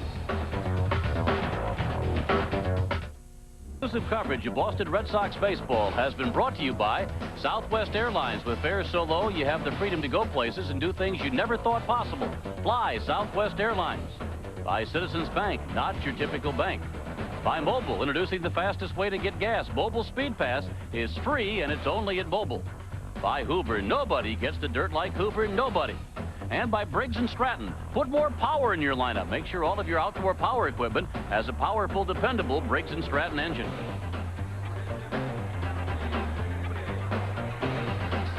Fenway Park, top of the 8th inning, all even on the scoreboard, all even in the hit column. Couple defensive changes for the Red Sox. Lemke lifted for the pinch hitter. Mike Benjamin is the new second baseman now as the tri-bat here in the 9th inning. We'll get a new pitcher for the Red Sox. The veteran Dennis Eckersley takes over on the mound. 9th appearance for Eckersley, and the last time out his best. Eckersley faced, retiring all 3 batters he faced against the Oakland Athletics on the 15th. That was his first win since 1997 at Pittsburgh. And he'll be facing Alomar, Giles, and Fryman here in the top of the 9th inning. Game breezing right along until the 8th inning. He's getting a little clogged up there. The Indians in the top half of the inning, scoring a couple of runs to take the lead from the Red Sox, 3-2. And the Red Sox faced 4 Indian pitchers in the bottom half of the 8th, getting the tying run. So it's 3-3 as we go to the 9th. Now batting for Cleveland, number 15. Mike Hargrove and Johnny Gorel there in the Cleveland dugout. Checking the lineup card. Eck all set to go to work, and Sandy Alomar will lead off. He'll be followed by Brian Giles and then Travis Fryman.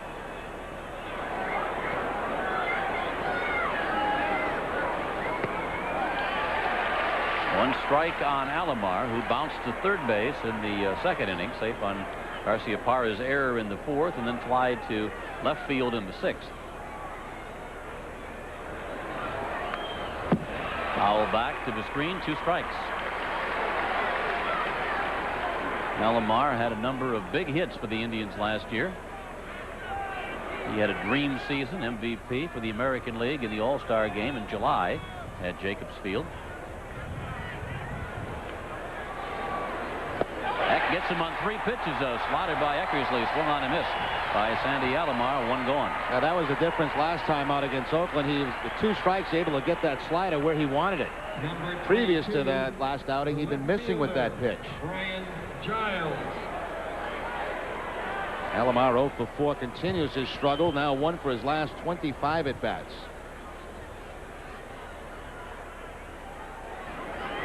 Brian Giles looking at a called strike.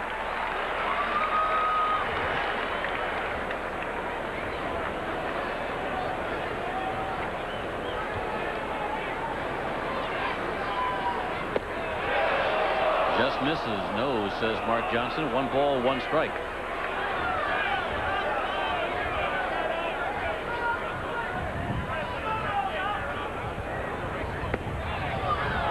Two and 1 the count. Well, Eckersley started his career with the Cleveland Indians. Not too many of the Indians still around from when Eck was pitching. Foul down the left field line. Trying to think, was the manager there at that time, Mike Hargrove? That would have been close, yeah.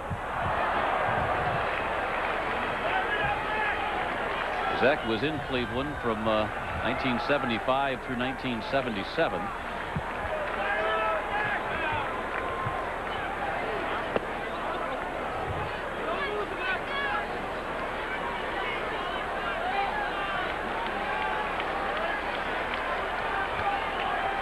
Now, Hargrove was in Texas then, beginning his big league career as it's fouled back.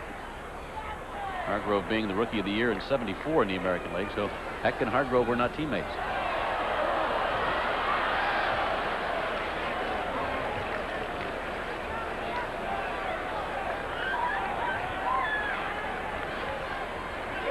The 3-2 pitch. Giles able to lay off and draws ball 4. Had a notion but held up.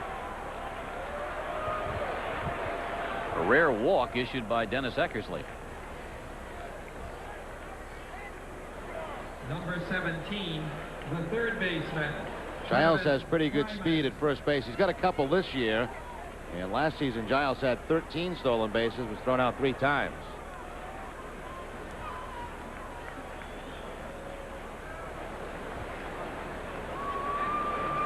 Batter, the third baseman, Travis Fryman.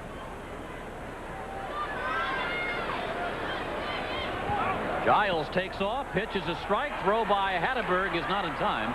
It's a stolen base from Brian Giles. Giles got a great jump at first base. Yeah, they'll run on Eckersley because of that high leg kick, and they generally don't waste too much time. They'll go early in the count.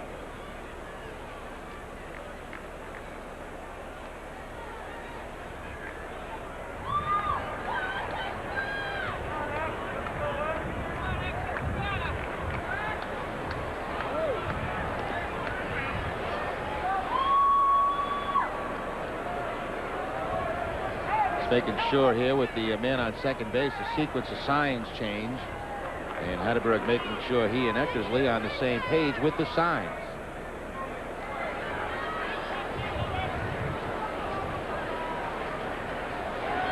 Fryman doubled the left in the third, has struck out twice since.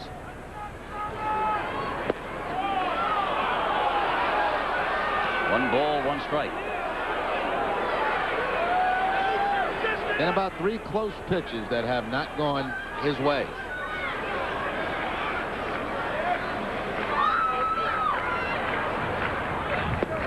Swing and a miss. Fryman did not have a good swing at that pitch. 1 ball, 2 strikes. Upstairs with the fastball.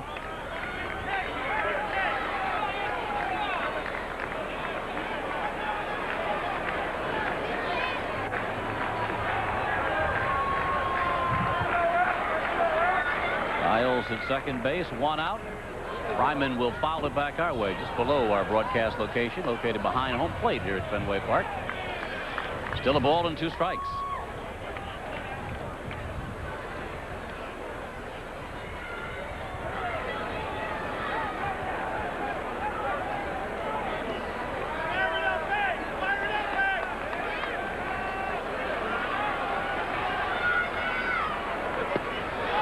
Eckersley hit his target, but ruled the ball 2-2. They're trying to get Fryman to chase that pitch off the outside edge about 6 inches. Didn't bite.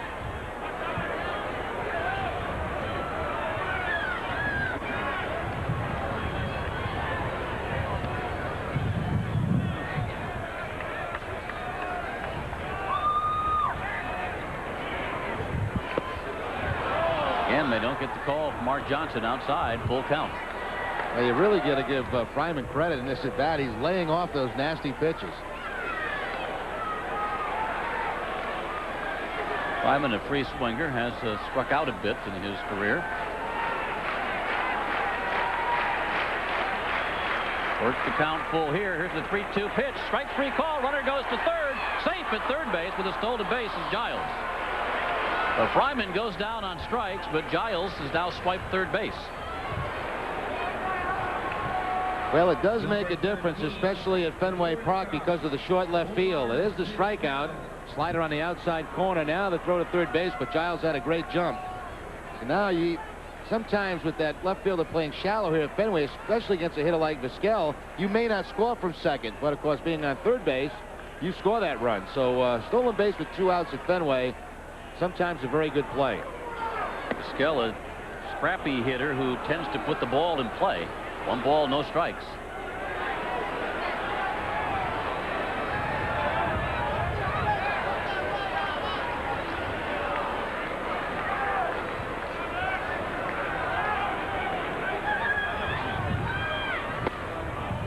Now 2-0 on the Cleveland shortstop.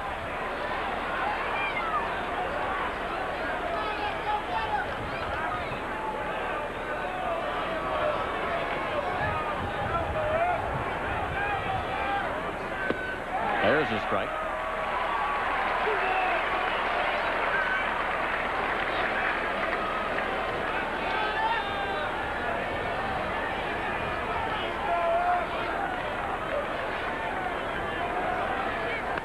And there's another as Vizquel fouls it back. 2 balls, 2 strikes.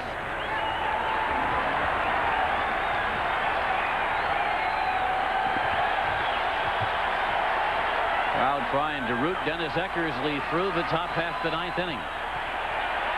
Keep Ryan Giles stuck at third base.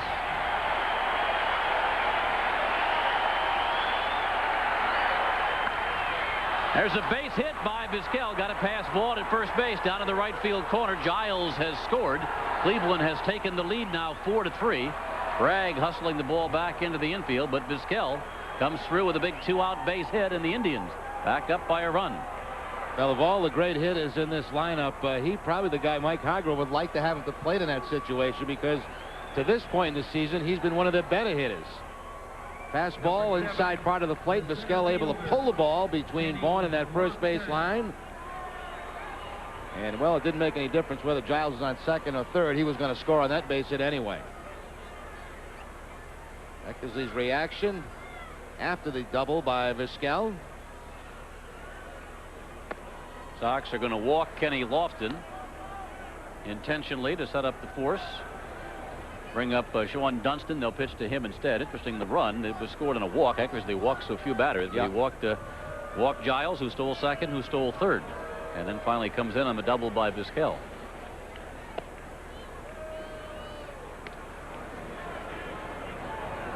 Eck has given up his share of hits here in the early going of the 1998 season, but generally you do not see him walk people.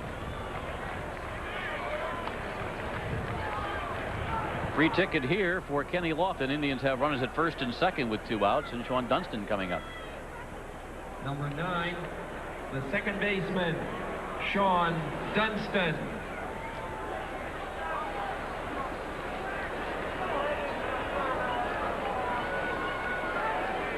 Dunston has walked, lined to center, fouled to first, and flied to left, so he's 0 for 3.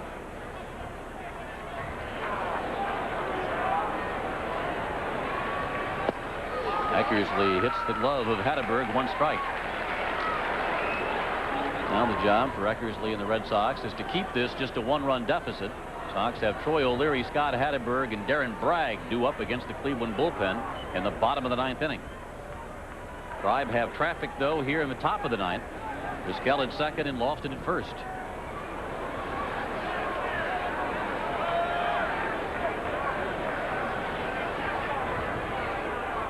And that combination is liable to advance a base.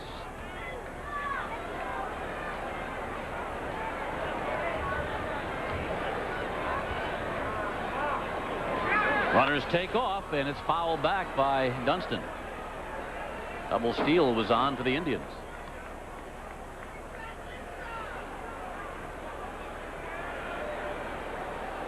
Lofton with a late break at first. He making sure that Vizquel takes off at third base. That's the job of the trail runner. Just watch the guy ahead of you, especially a guy like Vizquel, because I'm sure he's running on his own.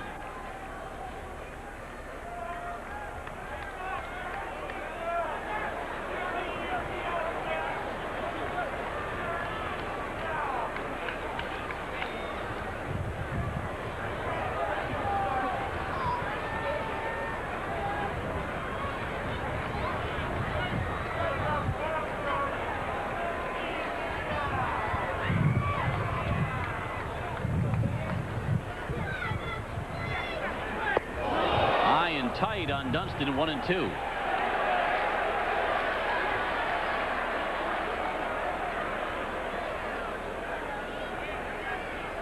Purpose pitch on the 0-2 count, up and in.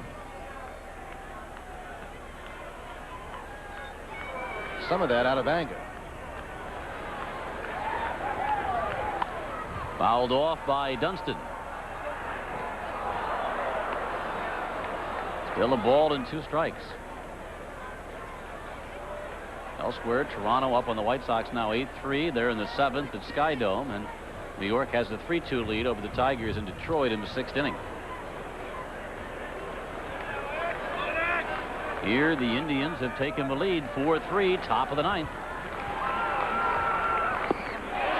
Field made to the first base umpire Chuck Merriweather, who rules no. 2 balls, 2 strikes. Eckersley's throwing a lot of pitches here in the top of the 9th. You know, and they've been able to hold off a lot of tough pitches, too. I mean, here's Dunston. That ball really never in the strike zone. Just checking the swing. Fryman, a couple of pitches were able to hold up. Looked like a good call there by Merriweather.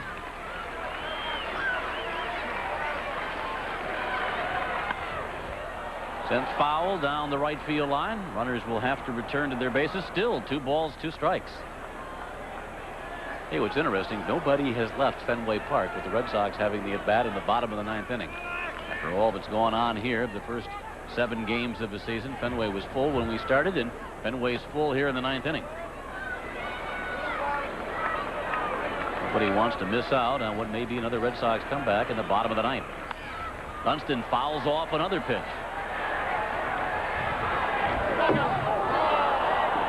Came close to coming back, hit right on top of the dugout.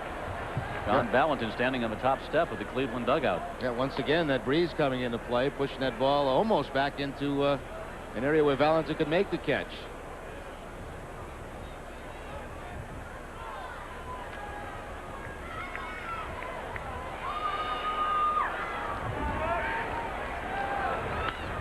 Hot shot, base hit, left field, charged by O'Leary, being waved home is Vizquel. Here comes the throw to the plate. That'll bounce off of Vizquel. Hatteberg has to find it in the dish. Vizquel has scored the 2nd Cleveland run of the inning. And the Indians are now up 5-3 on the RBI single by Dunston, who put on a long at-bat against Dennis Eckersley. Yeah, that's a good at-bat by Dunston, too. He hung up a lot of tough pitches, finally gets the base hit.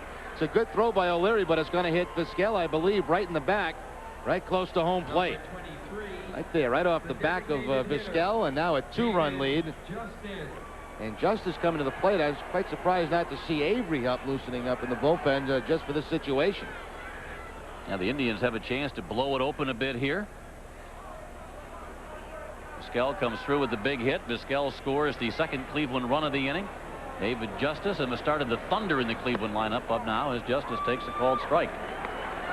Justice has a single and a double for 4 at-bats here this afternoon.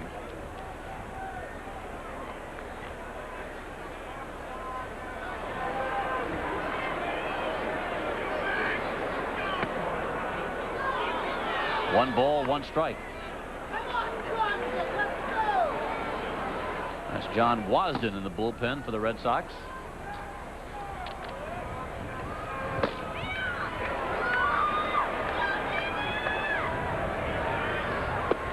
Outside, 2-1.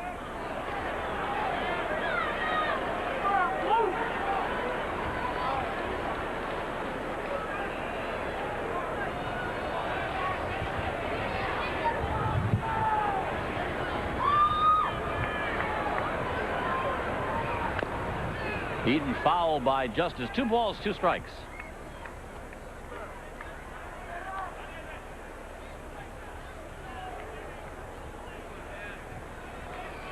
This game sailed along for the first 7 innings and has really slowed here in the 8th and 9th with the pitching changes. A lot of pitches thrown by the bullpens.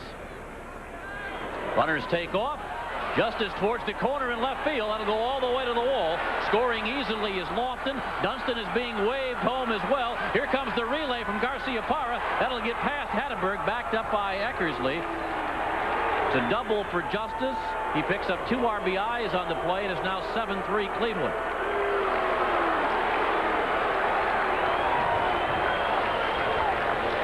Justice going the opposite way, takes that outside fastball, slices it right down the left field line, and a lot of speed on the bases. Lofton scores easily. He was off with the pitch, and Dunston all the way around from first base. And the Cleveland Indians have broken this one open here in the 9th. So what the Red Sox have been doing over the last week, Indians are having their way here this afternoon. Jimmy Williams coming out of the dugout to get Dennis Eckersley, who is throwing 35+ pitches here in the 9th inning. Started off easy enough with a strikeout, then the walk that got things going, and then another strikeout, and after the 2 outs, all this damage. And for the first time, the fans get on Eckersley here at Fenway. He was quoted in the paper the other day as saying it was okay to boo, and they're booing him. So Eckersley will leave. We will take a break. We're back with more Red Sox action from Fenway Park right after this. He's got 2 in the 8th and 4 here in the 9th. They've got a 7-3 lead over the Red Sox. Jimmy Williams goes to his bullpen again, and here's John Wasden. Wasden appearing in his 5th game for the Red Sox, already 2-0 on the season. All those appearances out of the bullpen.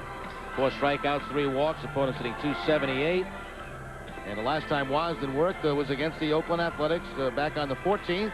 Pitched a scoreless 6th inning in that game. 1 inning, 1 hit, a couple of walks.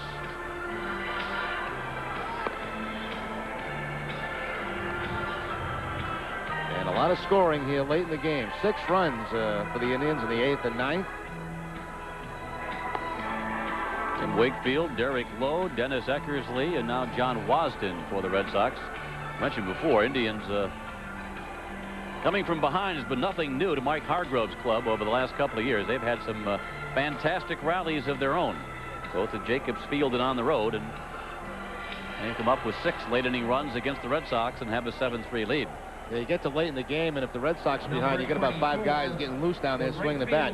Not the case on the other side. They just sit down and they watch this lineup operate. And it's operated. If Manny Ramirez comes to the plate here, he's the 8th Indian to bat here in the 9th inning. As you mentioned, Jerry, it all started with a walk. Alomar struck out to open the inning, and then the walk to Giles.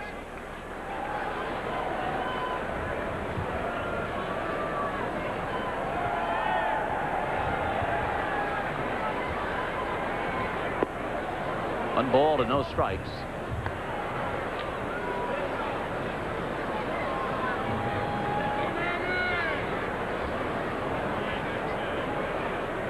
Ramirez had the big opposite field single last inning to drive in a pair of runs and give the Indians the lead at the time, 3-2. The Red Sox came back to tie it 3-3, and now the Tribe have scored 4 more here in the 9th inning. The breaking ball from Wasden, 1 ball, 1 strike.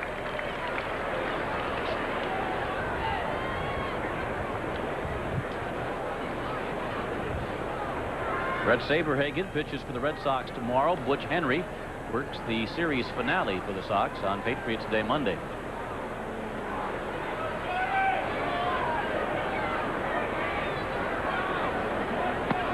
Fastball for a strike, 1-2.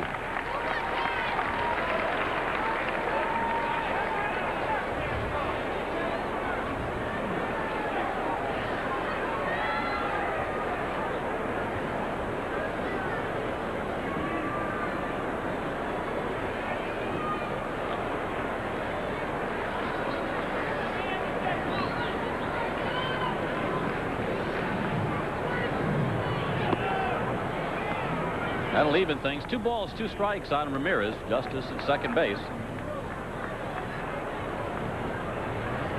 2 outs here, top of the 9th inning.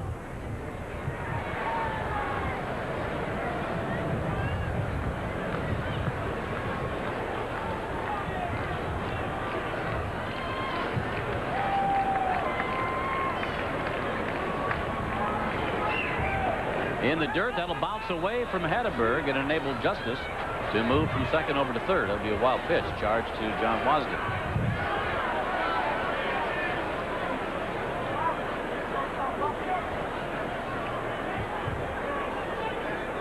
Justice advanced 1 base on this. Hatterberg tries to block the ball, but it deflects away. Quite an afternoon for Dave Justice. 3 hits. 2 big RBI this inning. A couple of doubles.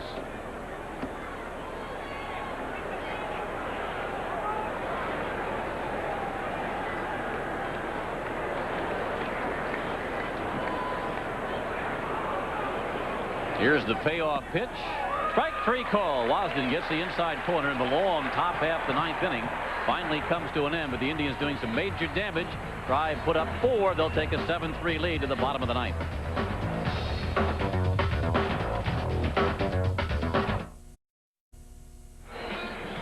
Now here we are, bottom half of the 9th inning. Red Sox down by 4. As they'll face the left-hander Tom Martin, who remains in the ball game for the Cleveland Indians. We had mentioned before that not anybody had left Fenway Park. Now a few. Do not believe the Red Sox can make up this 4-run deficit.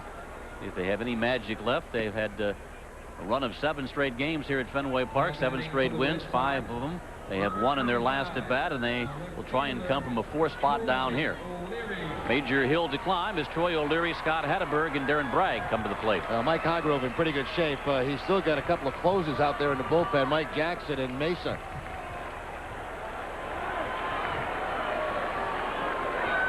Now, this is not the Mariner bullpen the Red Sox are taking on here in the 9th inning as O'Leary's pushed away from the plate. 1 ball, no strikes. 2-run home run for Troy in the 2nd. Went down swinging in the 4th and again in the 6th.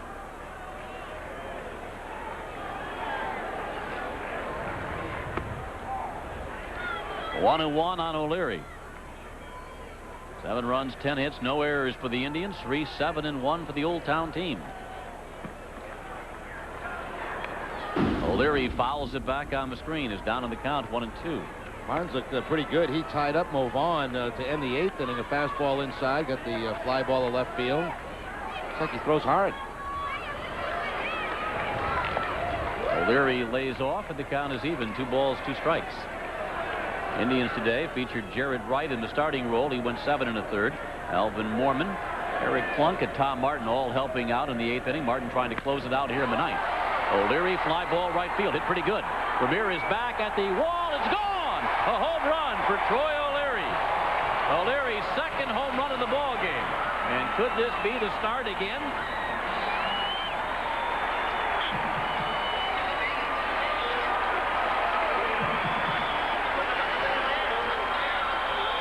O'Leary has been just about all the offense this afternoon. A couple of home runs. He's driven in 3 runs. And he hangs in tough against the left-hander. The high fastball, and again pulling it into that Red Sox bullpen. He's handled the lefties nice so far this season. 3rd time in his career that O'Leary has a 2-homer game. Sox now make it 7-4, so 3 to go to tie it up as Scott Hatterberg steps in. Hatterberg is 0 for 3 in this one. Has struck out, flied to left, and grounded to second. Foul ball, base hit, right field.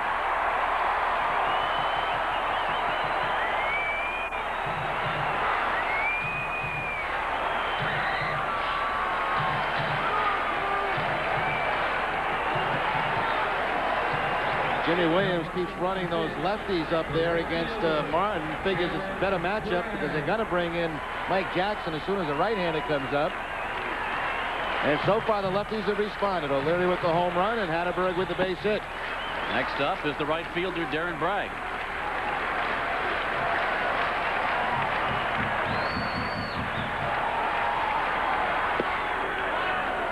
1 ball, no strikes on Bragg. Bragg's afternoon, a ground ball to second, a 4-6-3 double play, and a ground that is short.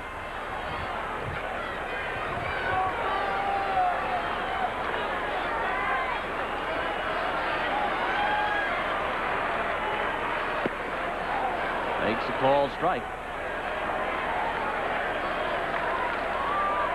Mike Jackson continues to heat in the bullpen for the Indians. He's in the closer's role. Jose Mason now listed as a setup man. Martin missing down and away. Trails now to Bragg. 2 balls, 1 strike.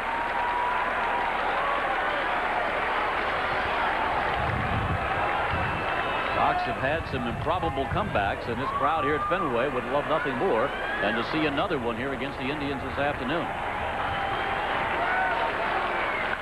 Bragg lofts the foul back in the seats.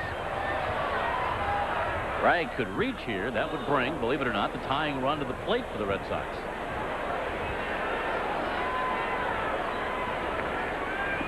Martin and the Indians pitching down towards the bottom of the order. Darren Lewis due up next.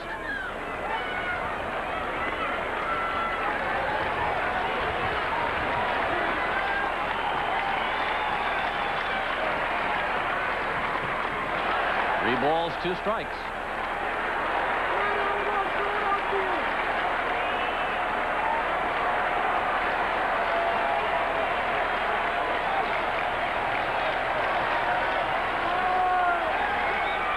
Nobody wants to go home. Nobody wants to beat the traffic and perhaps miss another Red Sox comeback.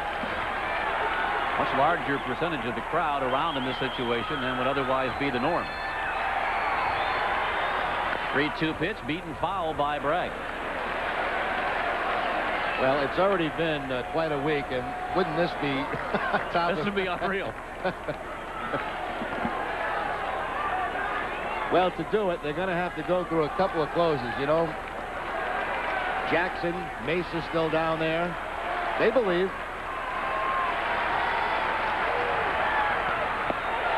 There's ball 4. That'll bring the tying run to the plate.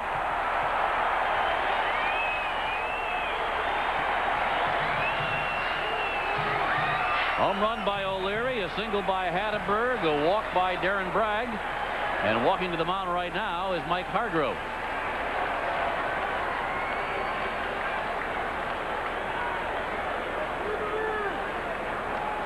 That'll be all for Tom Martin. Jason Varitek coming up for the Red Sox. He's a switch hitter. Jackson will be coming in from the bullpen. All sorts of things happening here at Fenway Park. Stay with us. Back with more baseball right after this.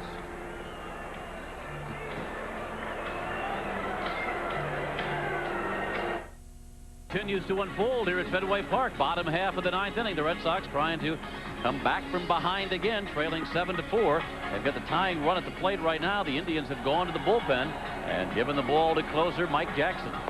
Jackson 6 for 7 this year in save opportunities. He faced one batter last night. Nomar Garcia-Parra. Nomar had a base hit off Jackson.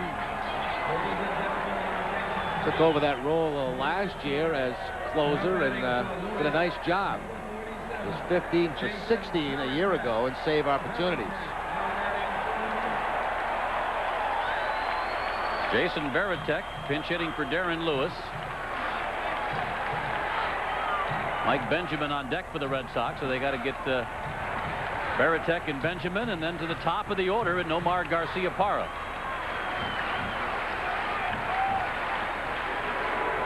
Base runners, Hatteberg at second, Bragg at first. Varitek takes ball 1.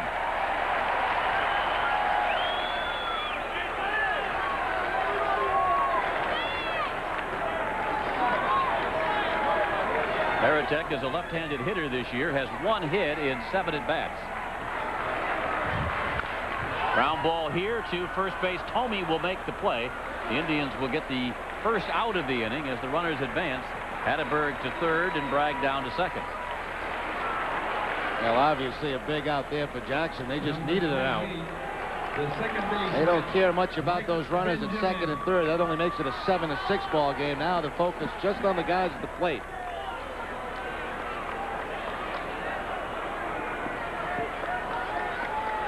Batter is Mike Benjamin.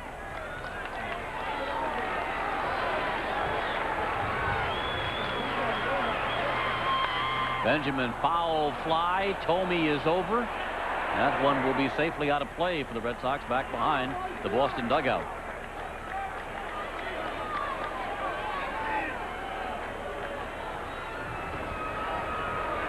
Henry chewing the gum. Troy O'Leary and company there in the Red Sox dugout.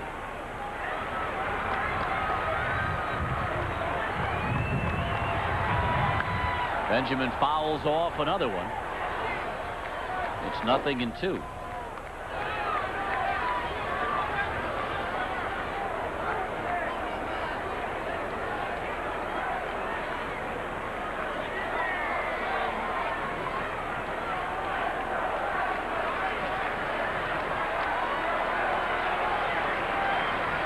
Benjamin overmatched on that at bat against Jackson. Jackson blows him away for strike 3, and the Red Sox are down to their final out.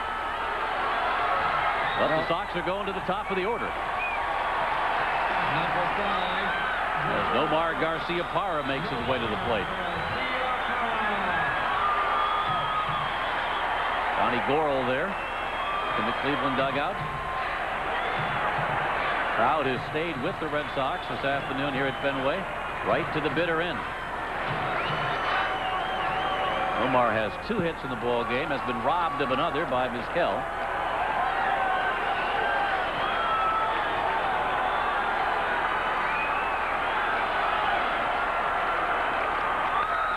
Fouled off by Garciaparra down the right field line. 1 strike to count.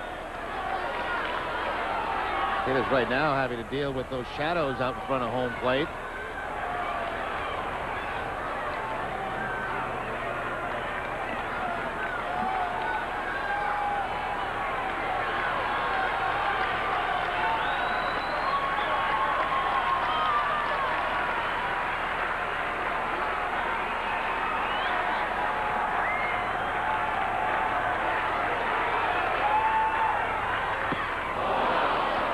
Weak swing at that one by Nomar. Now he's down in the count, 0-2.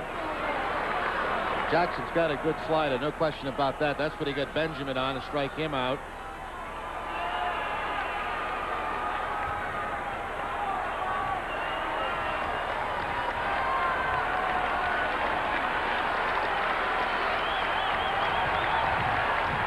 Time called by Sandy Alomar. Wants to go out and get on the same page here with Mike Jackson.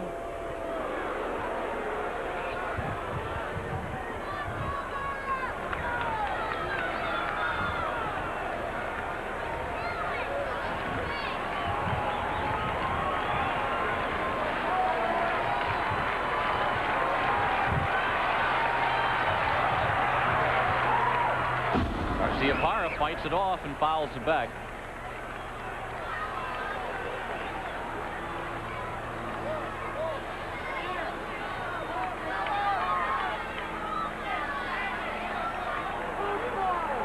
Atterberg at third. Bragg at second. 2-strike pitch to Nomar. It's up high. 1 ball, 2 strikes.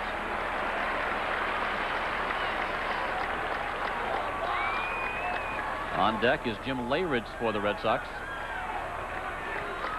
Hands folded, biting the nails. Everybody standing, seeing if the Sox can do it again.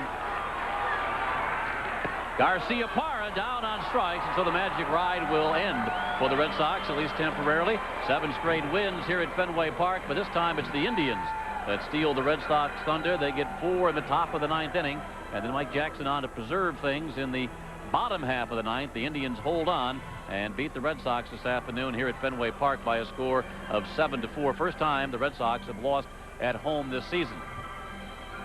Citizens Bank presents the Not Your Typical Player of the Game. And the Not Your Typical Player of the Game is David Justice, who went 3 for 5 in the ball game. Picked up a pair of doubles, knocked in 2 key runs, and scored a couple of runs. David Justice, the Not Your Typical Player of the Game by Citizens Bank. And the mobile extra mile play of the game will be the double by David Justice in the 9th inning. 2 RBIs on this, and this one pretty much put it out of reach for the Red Sox. Justice had a great day, 3 hits, a couple of RBI. Mobile goes the extra mile for you. And so the Red Sox 7-game winning streak comes to an end here at Fenway Park this afternoon. Martin out of the bullpen picks up the win. He's 1-0. Dennis Eckersley had a tough time of it. He is the losing pitcher. 1-1 now in the year. Mike Jackson comes on, gets his 7th save this year as the Indians beat the Red Sox by a score of 7-4. Stay tuned for Bob Rogers and more Red Sox baseball coming your way right after this.